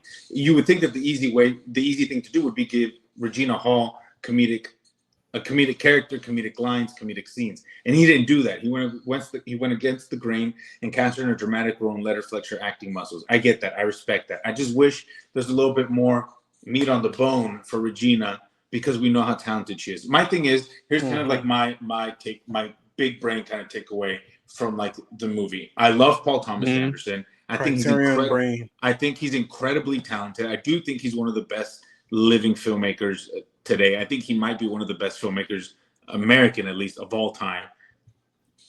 This movie. I know. My issue with this movie was one of the things that whenever I started watching it, I was like, wow, this movie centers on immigration and Mexicans and Latinos and that issue. So it's like it's very heavy. It's visceral. In the first 40 minutes of this movie. I was like, I wish Latinos took more of a prominent role in this movie. I said it rubs me the wrong way that he's obviously saying what he's saying about immigration. He feels a certain way about it, yet we're not getting point of view and perspective characters about this issue in particular. Then the Benicio del Toro character is introduced. The coolest character in the movie. Then that aspect of the movie is introduced, and I'm like, okay, you fixed that problem that I had. My issue is that Paul Thomas Anderson is married to a mixed, a light-skinned, a mixed-race black woman, Maya Rudolph. His kids are then mixed race, even more so, right? Their mom is mixed race and their dad is white. So they are black, right? Because of one drop rule or whatever. But how black are they, right? And so this, like, it's like, I get that this movie is very personal to Paul Thomas Anderson. I get that it's like, it feels very personal because of like his lived experience in his life. But there's something kind of that I kind of bounce against. Something was missing. There's something about a white man, a rich, successful white man who came from money, telling the story of like leftist revolutionist ideals, right? That just rubs me the wrong way. You know what, Luis? Who else is telling these fucking stories? Guillermo del Toro is Latino. He doesn't cast fucking Latinos. He doesn't tell these stories. The point is, we need these stories to be told. Right. Okay, so we need to disregard the fact that these movies are being told. So when a white man tells them, it's okay. That's not what I'm saying. I'm just saying there is a bit of a disconnect for me, right? That it took him 10 movies to make this, right? If he's had these ideologies forever, why did it take him so long to tell this story? And it also feels like, although I think the movie is great, although I really agree with what he's saying, and I love that he decided to use his platform as a way to kind of push these ideals and kind of let us know what he thinks about the world, there is just something inherently not problematic, but just strange about the fact that he is deciding to tell this story right now. And I will give him props in that this movie is incredibly pertinent, whether this was made 10 years ago, 20 years ago, 15 years from now. I think it's really true to its time, and I think it's really important and really powerful, and I will give him props for that. I also will say a lot of the imagery is quite striking in this movie. I don't know how long this movie was in development for, but the way 3 years. 3 years. About. Wow, they really lucked out, because seeing part of California like set on fire because of ice being awful happened like less than 2 months ago. But honestly. that's not anything new. That's not new. No, that's nothing new. But I was like, art's imitating life a little bit too well, and I don't like it. It scares me. But I will say, if you take to hit on what you were saying, Luis, about amplifying those Latino voices that should have been more focused on in this film, which I think he did. I think he did do it. I think he did a good job. I was just saying at the beginning, I was like, I was like, Mexicans are on the periphery of this story. It focuses a lot on immigration. It felt more like set dressing than it did like a stance or like an actual voice. But eventually we got there, and I was like, okay, I get it. I see this. Not to pull a Matt from the top rope and glaze a work of art made by a golden god, but Damon Lindelof did something similar as a white man with Watchmen. You've been doing that where every he told, episode. Don't try me. Try to do me. You did that last week. Fuck you. He did. Where he as a white Jewish man told a black focused story, right? But it was focused around like not even just societal issues, but also black issues, and also had black people at the forefront of that, which is why it felt less like set dressing and had more inherent justification. Damon did it better. I feel Damon did. I mean, he does a lot of things better. He's Damon Lindelof. No. But you there get you what go I'm again, glazing. But you get what you get what I'm saying. Like that, but I understand. Yeah. I hadn't even thought of that. I was looking at it at the sheer surface level. I do also kind of see the perspective though, because I do think that using these giant historical or political events, right, that are in our real life, in our real society, as set dressing is kind of doing them a disservice, right? Because you kind of just use them as like I don't know, a framework instead of actually putting it front and center and showing how prominently of an issue this is. And there's like minor things that it does. Like for instance, I thought it was really interesting how I think he does that well. I think what I will say that Paul does with this movie very well, I think, is he makes his ideas very clear and very prominent. Right? He's very obviously very pro-immigration, very pro-Latino workforce, very anti-ICE, anti-military, anti-police, anti-government, which I think that's very obvious. He's very anti-fascist. Anti-fascist Yeah. and anti-militarization of the police. I understand that, and I respect that. I think those are very, very good, very concise, very, very positive things that he did. Yeah. That he did with this movie. So I don't think he put those issues to the side, and I don't think that they're used as merely set dressing. I think they're a very integral part of the story, and I think they work very well. And I think he did a very good job. Weaving that into the film. I'm that friend that's too woke, and I was just like, man, what if the black woman would have been granted the opportunity to make a movie like this, as opposed to Paul Thomas Anderson? But Nia DaCosta, Ava DuVernay. No, there's more black filmmakers than just Nia DaCosta. Issa Rae. Issa Rae. No, I love Issa Rae. But no. But I will stop being a negative Nancy. We can talk about the things that we like that work that All are right. good about the movie. There's a you haven't I liked so please say I liked that there were Latinos. I liked that the Latinos kind of felt almost sidelined, but I think it made sense because he's not in the fucking fight anymore. It makes sense for him to not be on how they're planning things, how things work, why they're doing what they're doing. It makes sense because he's not a fucking revolutionary anymore. He's just fucking. He's sitting around smoking, tweaking off that shit, and doing reading Instagram for 16 years. It makes sense that the Latinos are not the focus of this story because it's not about them. My issue wasn't that the Latinos were the bro. You of this story. You're fucking with my boy Paul. Stop. I don't. Let me clarify this. That was not my issue. I'm saying when the movie started, I was like, there's an awful lot of talk about ICE detention centers and immigration detention centers, and not an awful lot of perspective from the Latino point of view. Then I said Benicio del Toro's character happened, and then that part of the story happened, and I was like, okay, we're good. This is what this movie needed. That's all I said. I'm not saying that I'm upset that he didn't make.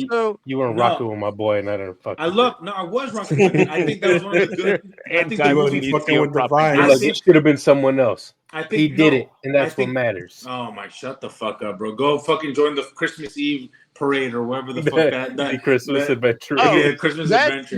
That's also a thing I like. Speaking of the Christmas Club.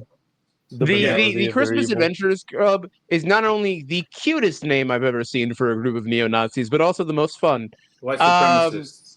The group I also found very interesting. Yeah. It was a pretty good use of the name because at first I was like, wait, why the fuck are they named after like Christmas? And then I remembered Washington crossed the Delaware on Christmas, so I'm like, oh, okay, they're just old white like history books. Because there's a war on Christmas. Happy holidays. Are you fucking me?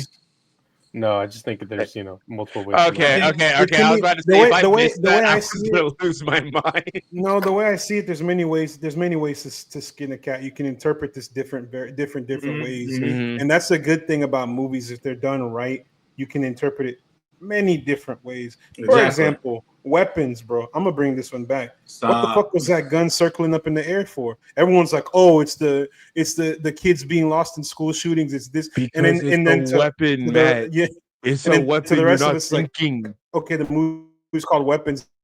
They had a fucking M4 circling in above a house.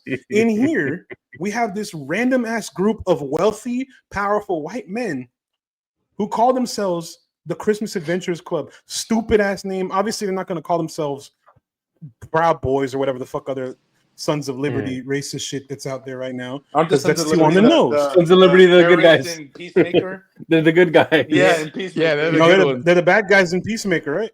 No, my fault. No, the good guys. They're bad. They're bad. Top trio. My fault. I'm trying to remember their stupid ass name. That's what I'm trying to remember their stupid ass name, bro. I'll pull the AZ. My fault. The point I'm saying is I'm a verb now. Cool. Damn, I just AZ'd. No. Most people just call that Alzheimer's, but go on. The Tylenol kicking in right now. Tylenol PM. Tylenol PM. Yeah, the point is you can anticipate. Jesus Christ, you can interpret it different ways.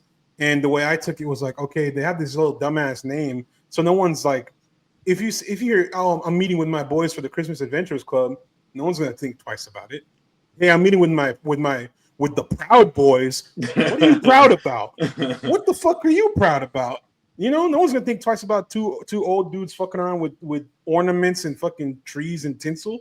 No. Also, look at their reach. Look at their abilities, that the shit that they could do in the little bit of time they were there. They had a fucking hitman drive across California and blast their prospective member in the face and try and kill the biracial girl. Is there a name for that type of character, by the way? Like that specific type of hitman that's just like a normal dude until he does something really fucking weird. His name's Tim. I would have called him. No, but I mean like that kind of character. To describe the term of just a random hitman that you play. A bounty hunter.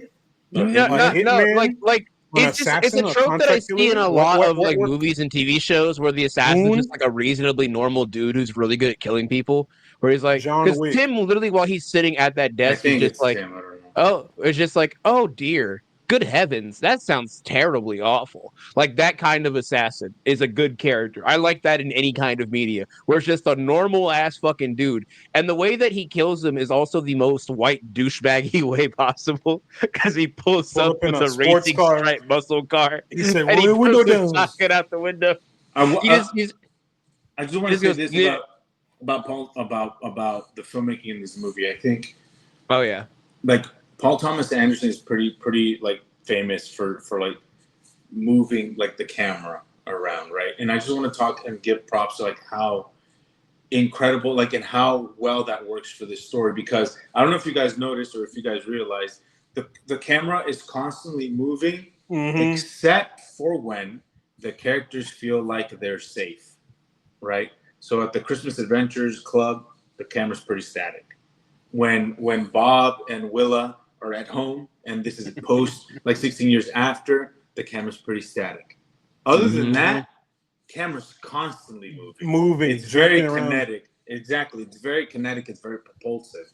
And I just love, and that mixed with the Johnny Greenwood score and all the incredible needle drops that PTA is known and famous for. Oh, yeah. It was Johnny Greenwood. By the way, and other scores, and the score and the needle drops that PTA is famous for. It's like you're just like, man, regardless of how you feel about the movie or the subject matter or whatever, like the nitpicks might be, you're just like, fuck, bro, this man knows how to fucking make movies. Bro. What did you say the name was of the composer, Luis? Johnny Greenwood. He's a member of Johnny Greenwood. Yeah. Okay. Siri, buy $10,000 of stock in Johnny Greenwood. Oh, bro, you can't afford the stock, brother. He's a member of Radiohead. Radiohead, bro. There is a song that is playing while Bob is running up to the sensei's apartment trying to find a place to charge his phone. That is just a series of frenetic drum loops with the occasional little jingling of keys, and it just sounds great. And then the melody that plays that is like two halves of the same melody as they get closer and closer to each other at the end, mirroring each other. Tracker thing. Beautiful. Beautiful. Absolutely beautiful scoring. And the shot that I love in this movie is there's two shots near the end that I love so very much. And that is, for one, the shot where she gets into the bounty hunter's car as she's escaping from Unit 1776, those militia guys around the desert, where she's on the left side, and then she moves to the right as soon as the car starts, so you get that sense of motion, and it puts her on one side of the. Oh, it's so hard! It goes so hard. That where the camera's on the door and then it closes on her. Yes, incredible shit. And then the shot where Leo is in the middle of the road. Where Leo's in the middle of the road in the desert, right? And he's walking towards the wreckage, but while he's having this like giant freak out, you see this giant road behind him, and he's not completely in frame, but he's framed in a way to where your eye follows the road, so it creates this like nice depth of field. It tickled a part of my brain that I like. I love the one really where, good where Lockjaw meets the bounty hunter in the in the little cavern. Yeah, and it's like it's zoomed out. It's a wide shot. It's far away, walking towards each other. I went to go see it with my girlfriend. She's like, "Why are they parked so far away from each other? Just park closer so you don't have to walk so far." And I was like, "Babe, cinema." I was like, "Because the rule of cool precedes logic." You barely talked, and I know you really like this movie, but I'm very curious. Like, just so we can kind of like, because I feel like I've been very negative this podcast for some reason. Can I But I'm talk very on curious. that point real quick too? Yeah, go for it. And then Gerardo talk about like, what you liked about it and why you liked it, and just kind of. I'll let Matt go. Yeah. One thing about me, I know everyone cooks me for liking like cargo room movies, but it's just the way they are made. And I'm a big fan of excellent filmmaking, of the way the shot selections are done, camera work. That stuff intrigues me and amazes me. For example, yes, it's a cargo room movie, F1. I fucking love the way they show in the car, showing the vehicle. The way the car is going around on the circuit, going across the chicanes and going through the turns and everything, and they do something like that in this movie on that long ass road. That shit was so fucking cool, going up and down those hills, and you're like, what's gonna happen next? What's gonna happen next? That shit was so badass. Not only that, but it was a straight road, right? He meant PTA managed to make a 3-car chase down a straight road, exhilarating and exciting. It's him flexing his muscles and him showing you, look, I have such a great command of my craft that I can make a chase between 3 cars on a straight road exciting. And so it bums me. And tense. Yes, exactly. And it bums me out. There was another scene too. It was really simple, but like whenever she was sitting there with Deandra in the monastery or whatever, the nun, what do they call it, where nuns congregate? Monastery. Well, Yeah. No, that's for monks. It's a nunnery. Convent. The convent. Thank you, AZ. Yeah. Convent. I know the words. So they were in the convent, and she's sitting there, and like she says, shh, and gets up and goes out the room. Then you just see the Gestapo fucker walking her in the background, in the window, and then the camera switches. Yeah. It's just also hard. That shit goes so hard. Or like whenever at the beginning of the movie when he's walking to talk to Lockdown and it switches from them walking indoors to outdoors, just stuff like that. Just it tickles my brain, you know. Also, the shot where Bob becomes like the shot at the beginning where he's still Ghetto Pat and he basically is Jeff Hardy for like 3 minutes of film. Yeah. Where he's like walking down as the rockets going, it's like Viva la Revolution, Big Fresh 75, nigga. Chief Keef ain't about this, Chief Keef ain't about that. Stop up, like he's just talking his shit, and I'm like, oh, always dude. in the barbershop. Chief Keef ain't no hitter. Chief Keef a fake. My boy BD on Lamb. Don't let me start. I was sitting there. I was like, let me get my bandana and guillotine right quick. Let me go ahead and start something, man. This is active.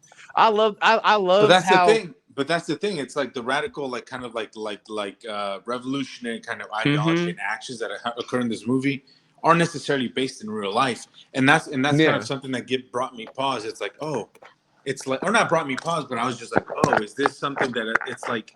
Is it also kind of like not an? You're like, can I hate? You said, no, can I hate? And I will. Shut up, bitch. God damn. It's like not is this an indictment on the movie or his ideology, but it's like, oh, is this kind of like, is this him saying, I wish leftist revolutionaries were a little bit organize a little bit better instead of arguing about fucking bullshit on Twitter. Exactly. Not it being like, oh, Hassan has money. Fuck that guy. Exactly. Not it being like hopeful. You weren't woke enough. But not him being hopeful, motherfucker. But him being like, damn, imagine what we could accomplish if leftists decided to organize and actually bring about and also the idea of, is violence necessary to bring about change? And is violence necessary in revolution? Who said that? So I really liked that, and I liked how kind of like unapologetic he was about his ideology. You also get a good picture of like different types of revolutionaries or like so-called activists throughout different people in this film. For instance, you have like what's her name? I'd say Willa is kind of like an example of someone who's not necessarily like in the cause, right? Someone who's not necessarily like a part of it, but is just a member of a minority group that's like a victim of the U.S. and the systems around it, and is kind of more and more so indoctrinated into becoming more aware of the injustices of the world, right? Somebody having their eyes open. Pushed into. Really pushed into it, right? The deep end, as it were, of like strife in the world. And then you have somebody who's just like kind of burnt out from it, like with Bob, right? You have like all these differing perspectives. I also want to say that this movie, because this kind of ties into my point about how this movie is really good. This movie is not just like really emotionally gripping and just really action well shot, but it is hilarious. It is genuinely quite funny. What my favorite running bit in this is Comrade Josh. Comrade Josh is hilarious. I love Comrade Josh is a Fuck character Comrade that Comrade Josh is the Twitter leftist. that he's essentially exactly what he is. He's the Twitter leftist allegory for this. He's one of the resistance guys who is manning the phone lines, and every single time that Bob tries to call and get the coordinates for where they're taking his daughter to meet up, he's like, I need the code. And he's like, it's been 30 fucking years and I've been an alcoholic. Why in the fuck would I remember some stupid code? I mean, why in God's name would I remember that's that? what I'm saying. And he's Paul like, Tylenol was in his enemy brain.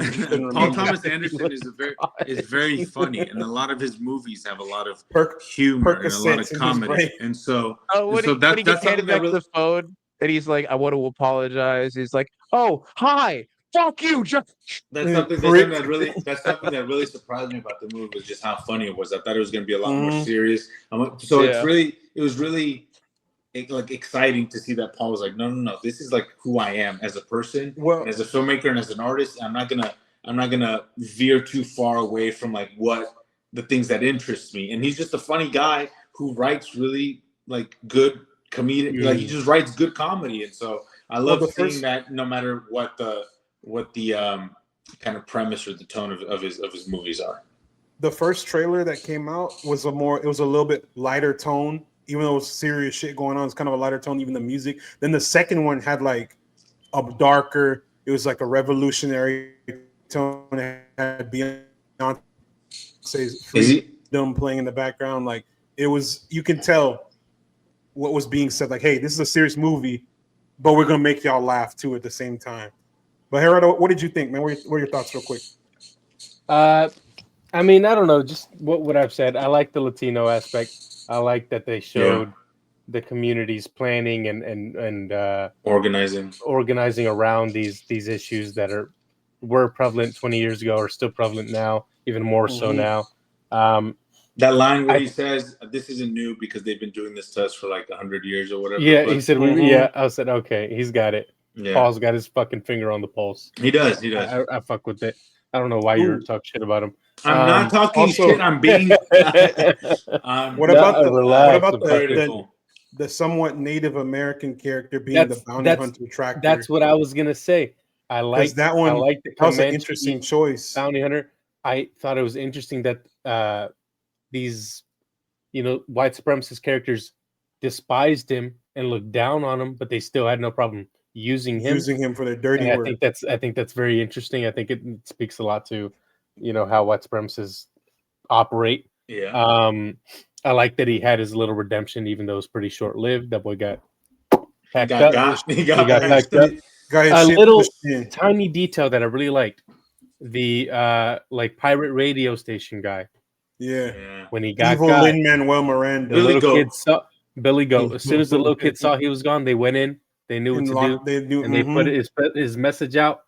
Another little instance of that community planning organization. I guess that kind of also frustrated me because I was like, "Fuck, man! I wish leftists operated like this in real life, bro. Instead of arguing instead of being on Twitter about Hassan's house, exactly about Hassan's Corvette or whatever the fuck. It's like it's like an idealized version of what leftism should be." And it's not even close to what it is in real life. That's how society is now because of how it's been, tampered. Like it's been made to be this way.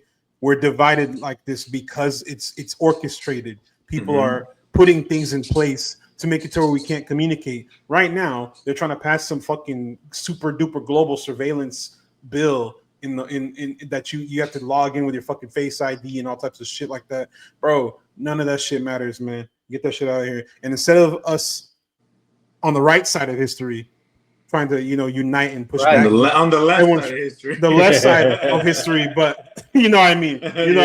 On the moral correct the side of morally history. correct side. The morally correct side of history. Everyone's like, oh, dude, bro, stop him humming around. It's time to lock the fuck in. And I'm not saying that as like a joke. Like this is serious. It's real life. Anything. Yeah. The reason why I locked in with this movie or connected with this movie super hard, is because I've seen and experienced some of what I've seen in the movie, but not a lot of it, but some of what I've seen in the movie over the last 29 years of my life. Of course. I've experienced, racism, police brutality. I've experienced feeling like, what do you do next? Feeling burnt out from all this shit.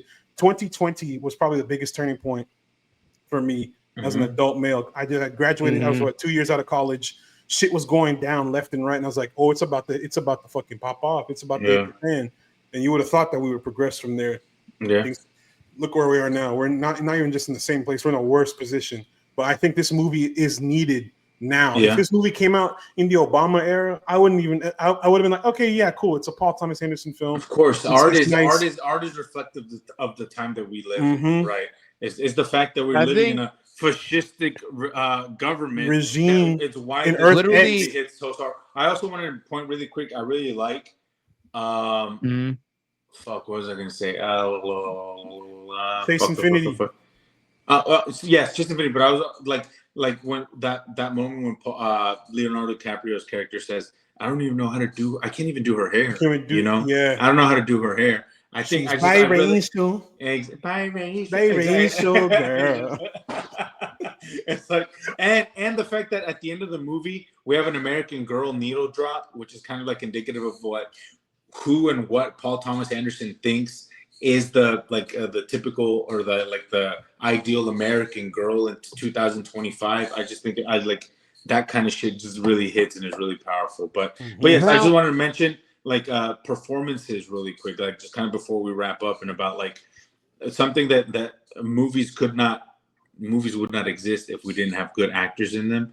I just want to say everybody, I just want to give props to Chase Infinity, because her first movie, apparently she was in that show Presumed Innocent, which I didn't watch, but her first movie, and she has to act alongside Leonardo DiCaprio, Regina Hall, Benicio del Toro, and Sean Penn. It's like and Teyana. And Tiana, no, she wasn't in the scene with Tiana Taylor. But that's right. You're right. These are the people who are in the scene with her, and Fake she fan, more than holds her own. Not only that, she has to come off as a credible action star, somebody who knows what they're doing, physically, she has such control of her body. It's she was incredible, and she is poised. And maybe this is indicative of kind of the colorism in Hollywood, but it's I think that she's gonna be the next big thing. He thinks she's the new Zendaya. The better Zendaya. Listen, maybe? Stop. I will also say I saw this movie challenges. was very. I saw challenges. This movie was 1000% very well directed and very well choreographed, action wise. She shot a custom ported Glock 18 with the fucking red dot sight on it. I know, bro. She was locked in with that shit. I want that the correct hand grip too. I was like, oh shit. Not only that, the fact that she didn't hesitate in killing that motherfucker. She said she was shooting the fucking PKM. I like how this movie Beverly Hills, is Green Acres or whatever it was. Yeah, I like how this movie makes just enough sense to be in this pocket of a hyper reality to where you still can consider some decisions and some things in it realistic. The fact that she is very competent, right? She does all this karate and stuff on the side, right? But she's not a super skilled badass ninja with it all like a Marvel or a DCU fantastical character. But she can fend for herself, right? Whenever she gets the chance to run, right? Whenever the colonel's come on, let's go. She's just she gets up.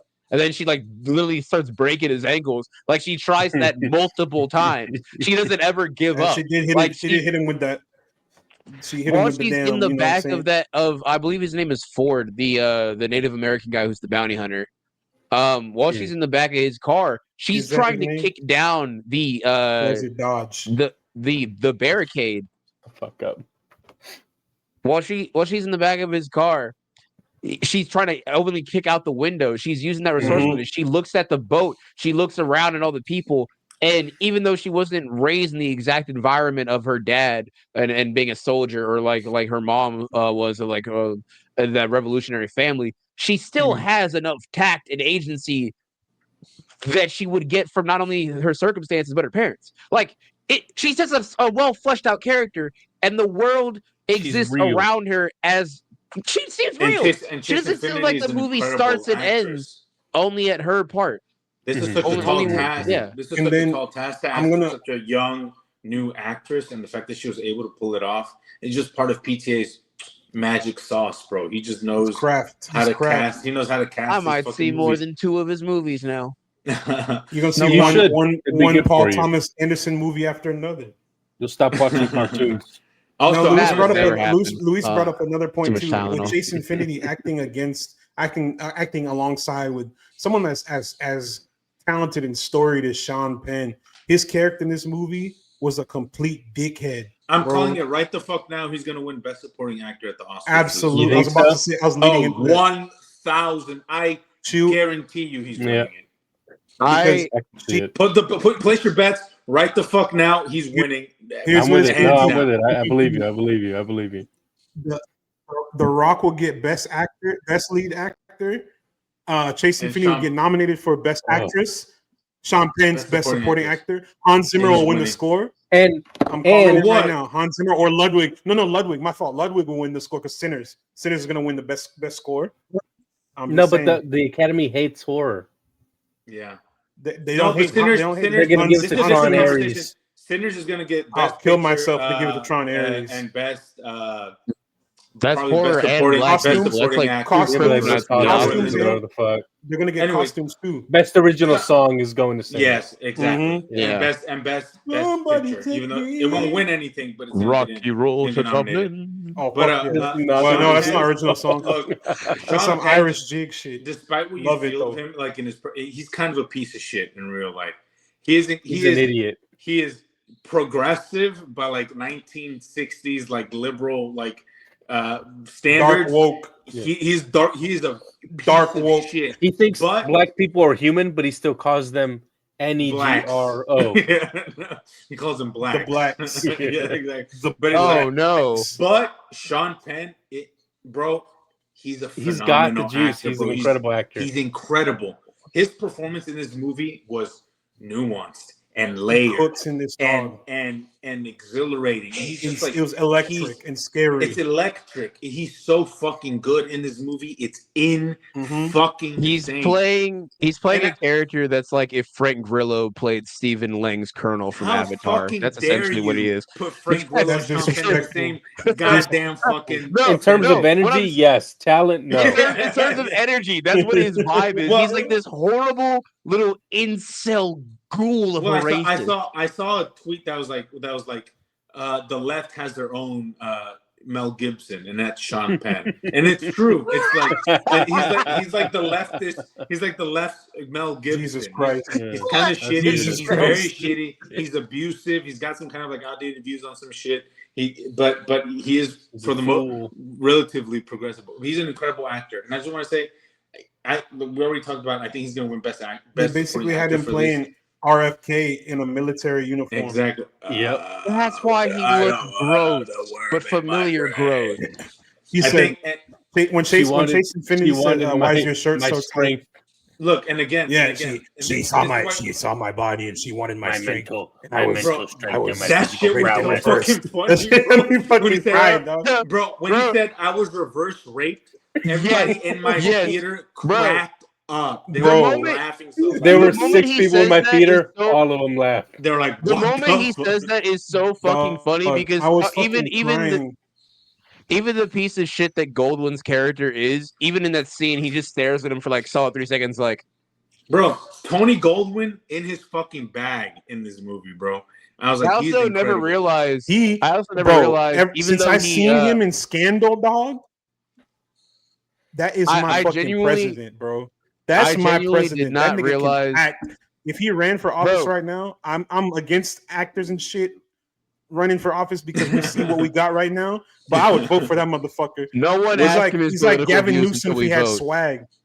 I want to say, he's a conventionally attractive Walton Goggins. face wise at least. What the fuck?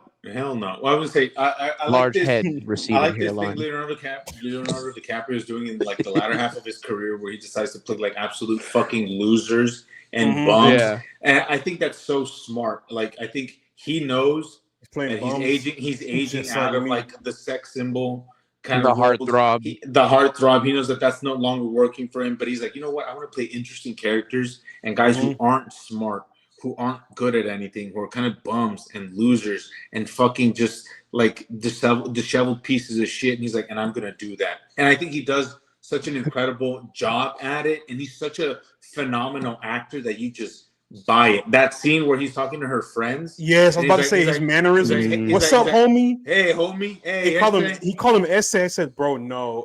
It was so fucking good. I'm just trying. Is it they, them? It's not hard. I'm just trying to be respectful. I'm just trying to be respectful. Just trying to be nice. Just trying to be nice. He's so fucking good. That's all that I want. Also, the greatest part of the movie, bro. Sensei Sergio, I think he's my favorite part of the movie. Look, as the resident Mexican actor on the podcast, Benicio's not Mexican. I'll forgive him. During the World Cup, we claim Mexican. We claim him. I'm Mexican during the World Cup. He played a Mexican in Sicario. He can play Mexican in this. I don't give a fuck. You know that picture of Ocho Cinco? You know that picture of Ocho Cinco with the flag? Yeah. That's me right now. Yeah. That's me voting for Benicio too. Benicio, I thought his character wasn't that well written or well developed, but I think Benicio's such a phenomenal actor that he brought a lot to that role. Hey, are we doing that little dance he did when he was getting arrested? We doing that shit in the club? I'm doing that. Also, and when they asked me how turned I am, like I've just a few small beers. A few small beers. Whoa! What dance is he doing? That's the Benicio DUI. I'm hitting that one battle after another. I'm doing the Peacemaker. No, don't do that one, Julian. Ain't you alive? What y'all think? And just really quick, the interrogator? Yeah, he was incredible. He was scary, terrifying. That's a real interrogator, apparently. This is his only IMDb credit. He's actually an interrogator. He's in. They say that I heard through the grapevine, Twitter. He's a real interrogator. That's why he can say a Full Metal Jacket what he says with like incredible banality and just like he's bored. Bro. He's like, yeah. What about your sister? Dude, okay, dude, keep in mind that motherfucker was in Abu Ghraib. He tortured children. Dude, he was the entire time that he was on screen, I was legitimately hearing every single line, and I was like, all right, this character's kill people, this character's kill people, this character's kill people. But when it got to him, I was like, this actor has killed people. Also, this man didn't for bodies. This man didn't need to kill. He's not acting, bro. They killed themselves. This man, he feels like the only Inquisitor that doesn't need a lightsaber. Like he has that kind of menace to him. Like he's fucking horrifying. If someone sits you down in a chair and asks you a string of like basic questions that you can easily say no to, and he says, "What happened to your cousin who's in fucking like Nebraska?" And like, how do you know I have a cousin in Nebraska? I ain't know I have a cousin in Nebraska. Fuck, now I'm scared. You know what I mean? Like that's insane. Get that lawyer. He's like if Nardwuar used his powers for evil. Also, Wood Harris, come on. What are we doing? Evil Nardwuar. Evil Nardwuar. Okay, and here's the question. The last question I'm gonna end this episode on. What did you guys think about Tiana Taylor? Because my friend, who, like I said, who had kind of like the issues with the movie, said that she felt like her performance was. It was a little left a little bit left lacking. To be desired. A little lacking. What do you guys think about this? I'll say it was. Oh, go ahead, Gerardo. I think as the resident black actor, I think her character is maybe a little underdeveloped, but her character is a jumping off point. She's what sets the story in motion. She doesn't need to be incredibly fleshed out. If anything, it works that she's not fleshed out because she's a fucking stranger to everyone but Bob. And like a couple of the other like French 75 guys. Yeah, what I put my be an enigma. She shouldn't be a what? You shouldn't know too much about her. A what? what I told my friend was, I was like, well, what I liked about Tiana, and I understand your criticisms. I was like, what works about her is that she represents, or she's kind of like the embodiment of these ideologies, right? Of like I said, what I said at the beginning of the when we started talking about this film was like how of these revolutionary ideals and how far you're willing to go. She's kind of like the physical embodiment of those things. She's not so much a character, but she's kind of like the manifestation of what drives Bob and what will push Bob forward. And maybe that's an issue, right? Maybe that's a problem, because why are we using a black woman only as a source of like fetishization and sexualization, right? And as a tool for this white man's journey. But right? is that not what black women have meant to a lot of really bad fucking white people over the course of history? Exactly. Thomas Jefferson. Sure. Maybe is it problematic, but is it accurate? I'd say so. And also, of course, and it's all about perspective, right? It's all about what you want. And also, from this film. We all also agree that who said Jefferson? It just caught up to my brain. It. Yeah, Jefferson. Because Thomas Jefferson, everyone praises and touts all the founding fathers as if there's some gods or some mythological figures. George Washington's teeth were made from his slaves. He had slaves. Thomas Jefferson raped his slaves. Benjamin Franklin is Benjamin Franklin. We already know what he got going on. He's suspect. Ben was a freak. Abraham Lincoln, he may have ended slavery, but he didn't like black people. But he wanted them. His first thought was to send black people back to Africa, and then he found out that was too expensive, so he just went for disbanding slavery. Was an ego trip. He was just like, fuck y'all. I'm ending this shit. You guys aren't going to play with our railroads. You don't get your farms anymore. Exactly. I mean, hey, Bob mentions as much in that scene with the teacher who, look, history teacher with a nose ring. Paul, I see what you're doing, Paul. I see what you're doing, Paul. I'm picking up what you're putting down. I'm picking up what you're putting down, brother. But I think we should probably get to like ratings and what we thought about the movie, and then just kind of got rated at the get-go, didn't we? Oh, we did. We'll just repeat them. 4 out of 5. Good movie, great time, too long. I say this movie is this movie, much like the 3 inches of my penis, is the perfect length. It goes hard. It's incredible. That's too many inches, if you ask me. Well, I mean, it's a rental, so technically it's 0. But when you pull it, 1 inch, it out, like it makes a noise like a party pooper goes. Look, like a tape measure. Kazoo. But I did think that this movie was just overall really great. Just probably my favorite movie of the year. It was funny. It was action packed. It felt like if Caught Stealing was the movie, the marketing made it seem like, and it didn't lie to me. It felt like its energy was consistent. I like that. That's a very, very apt. I like that. Good. I got the same energy that I got from the trailer, and it was really good. You know what's a good double feature for this film? Not Caught Stealing, but Eddington. I just think Soros plane. Yeah. I think one is a much more cynical view on leftism and leftists, and I think one is a much more hopeful view on those kind of radical ideologies. So I think they're a good double feature. You know, just to kind of. But I really just dug this film, and what I like to do after I watch like a film that's really good is I'll watch the trailer that led up to it after I watch the film to see like how much of it spoils, how well it fit the vibe, you know. That's why Caught Stealing made me so mad. And then I saw the trailer for this and I was like, no, they bar for bar got it. It's still consistently like this funny, it's this action packed, it's this heartfelt, like it's good. It's you watched good. both, I think both 2.5 trailers, hours. right? Huh? Yeah. You watched both the one that came out like months and months ago, and then the one that came out like recently. They've been showing, bro. And they represent both sides of the film very well. One's more melancholic, one's more action and more Edgar Wright-esque, more like frenetic and just fun, right? I bro, think don't mention Edgar Wright because I'm ready to talk about Running Man, bro. I'm hype as fuck. Hey, Anyway, we will be there. I'll be seated. anyways, Watch but Chad Powers and watch. this is I think put I will be there above no matter what. top 3 of this year. It's like Warfare, Superman. This like that's this fucking is, what a lineup, bro. Incredibly.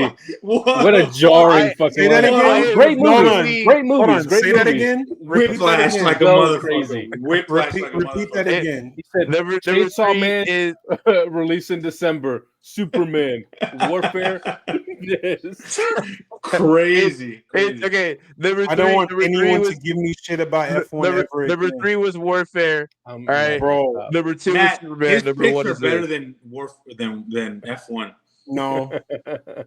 Chainsaw Man. One was really good, actually. F1 Thank was you. really good. Warfare is The really main good too, 2 though. brands put- in I a didn't put showing of F1 much are Joseph Carhartt Quinn. and Dickies because you're just around a bunch of fathers. What? The entire room smells like PBR. That it's I'm not looking at my best of 2025 list right now. Yeah, on Letterboxd. It might didn't be watch it might be F1 the best movie of lightweight. 2025. What? This one? Better than Yeah. Sinners? Motherfuckers one- are saying Sinners and this are going to be top 2. Motherfuckers are saying best of the decade. I don't know about that. I don't know about that. I think it best of might the be. decade's too far. I think it might be the best of the year though. This is If- Sinners. I agree with No, that. 1A, 1B. Yes. And the way Yeah. I see it, I what was my rating? I gave it a 4 out of 5 or a 5 out of 5. Either way, I had it really 5. fucking high up The correct because one. it's so good. But Sinners, like I said, I walked out of Sinners. The feeling I had when I walked out of Sinners is the same feeling I had when I walked out of this, which is the same feeling I had when I walked out of fuck. God damn it. I'm not gonna say it. The swear word. Whoa. No, I walked out of Sinners and I walked out of this movie. I was like, damn, that was a damn good movie. Damn good film. Well done all around. I had nothing bad to say about it walking out of the theater. So I definitely think this will be, if not number 1 best film of the year, it's definitely gonna be number 2 behind Sinners. It's my I can't speak highly enough of PTA. I can't speak highly enough of shit. Ryan Coogler, my fucking goat. AZ, I hope this opens your eyes to Paul Thomas Anderson and you decide to watch more of his movies. Yeah, put the cartoons down, brother. The only other one that I've seen is Boogie Nights, and that is almost ruined by the fact Bro, that Mark Wahlberg. Boogie Nights is it's an a incredible 5-star movie. masterpiece. Incredible. It's a great Despite movie. Mark Wahlberg existing, Philip Seymour Hoffman, No. John C. Riley, fucking Mhm. Frank I Gallagher. also realized that's William my H. introduction to Macy, Don my Cheadle. Goat. Don Frank Gallagher. fucking Cheadle. Don goddamn Cheadle, baby. I do think Boogie Nights is good. It's fun. It's not good. And It's not good. It's incredible. The best. it's great. I need It to might be rewatch the it because I best saw movie it when ever I was made. a kid. I saw it when I was a kid, like when I was like 16 did or too. 17 years I old, busted. because I Everybody heard watched that it. it Yet, was yet year. it's not the best Paul Thomas Anderson movie. That belongs to I think the only Phantom reason that I Thread watched and There it- Will Be Blood. There will be. I think the only reason that I watched it was because I heard that it was about like the porn industry, and when I was a kid, I was like, I go to church, I'm not gonna watch porn, but I'm gonna watch porn adjacent, and then I just watched a good movie instead. He made that So- shit when he was like 23, bro. Fuck me. What? It's time You're to kill fucking with myself. me, No, he made Boogie Nights when he was like 23, 24, somewhere around there. bro. I'm 26. Put me in the fucking dirt, bro. I know, oh my bro. god, what am Well, I how do you doing? think I feel, bitch? End my Make shit right it- now. All right, but Oh I'll my give God. this. I think I give this movie a 4.5 on Letterboxd out of 5. Again, I don't think it's perfect. I think it's incredible. And like I said, looking at my list of the best of the year, I think it might be number 1 so far. So I know I was really negative on this episode, but that's just me being kind of critical and offering like a different perspective and being a bitch, exactly. but I do think it is an incredible film. I love Paul Thomas Anderson. He's one of my favorite filmmakers working, and I just think he has no misses except for Punch Drunk Love. But yeah, Punch Drunk Love isn't bad. it's not. One of It's his not my weaker favorite. ones. It's one of his weaker ones. Of course, yeah, for Yeah. sure. Yeah, but yeah. The boy don't make a miss. He don't miss. Oh, he don't make a miss. He's literally the best American filmmaker of all time. I'm Who else much we more got? interested in seeing Martin his Scorsese. work than Martin I am. Scorsese. No, he's too Really? short. Too Italian, bro. Did both Russo brothers die? I mean, have you seen I Avengers fucking Endgame? hope so. That's the end of this podcast. 'Cause there's no way we're Did you say? Hold on. Andy, no, analyze this. fuck that. Analyze Let's this. go. I'm not letting that slide. You put the Russo brothers, the same motherfuckers who made the Gray The Man, Russo's brother? the Russo brothers, in the same the made the conversation gay man as Paul Thomas Anderson. I gotta stop fishing Sir. with bait like this. It's too Sir. I know we fall for it every time. But the reason why we fall for it is because it's believable. You would say that. I And would. Tylenol I talking would. in mean this it, man bitch. hand. That's why. The Mummy's in my top 5 films of all time. I'm capable of Oh anything. yeah, Tylenol talking to this man. Horrific shit. Tylenol and AZ. Hey, you know what's right above it? You know what's right above it? John Carpenter's The Thing. That's right. I'm a man of many talents. And speaking of things, I'm gonna end this thing right now. Appreciate y'all for watching this episode. If you like good witty banter, go ahead and follow us on all platforms at Cinestro Corp. But also follow our friends over at Backstage OL, who know a lot more and have a lot more funding than we do, so they have better access. So you can watch this, but in high definition. Please tap in with them. They keep expanding markets week after week. I just checked on Facebook. I saw Jonathan and Dave doing like an interview. Shit's so cool, man. So please tap in with them. Follow what they got going on. Speaking of things going on, AZ got some stuff going on the Twitchiverse. He's gaming. Yes, he's do. streaming. I streamed yesterday. A paint and skip. Yeah. The remnants of it are behind me, but I quickly got too drunk and too good. I exponentially got better at the game that I was playing, so I swapped it over to 2xKO, which I'm even better at. Hence why there's only 3 pictures on the board, and I just got pissed drunk for no reason. But we do drinking challenges on stream, not a lot, but sometimes we just game and chill.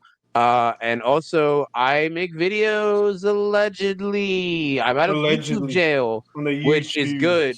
I have the opportunity now to be monetized again. Now it's October.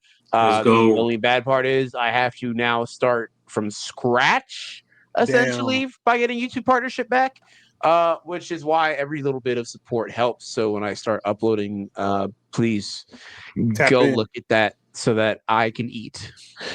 Thank you. And speaking of supporting so we can eat, like I said, follow us at Cinestro Corp.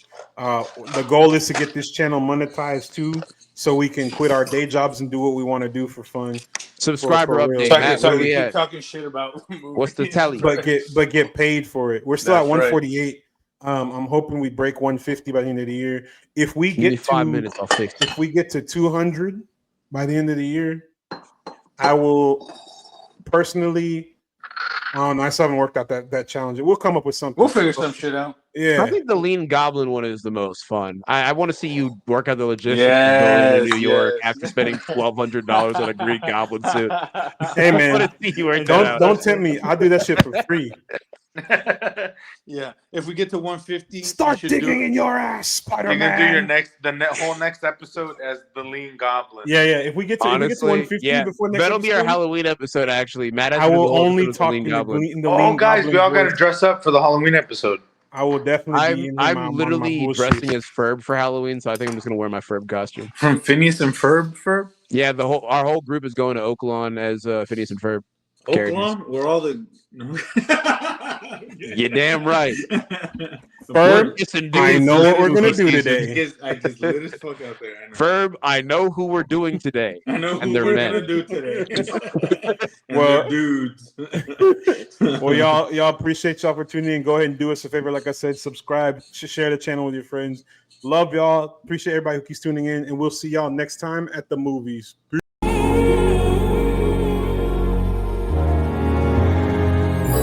We're the kings of the screen, yeah. Cinestro Core, we're the dream, yeah. New episode Saturday afternoon. We in your ear, that comic book crew. More good it takes what we do. Cinestro Core, we're the crew.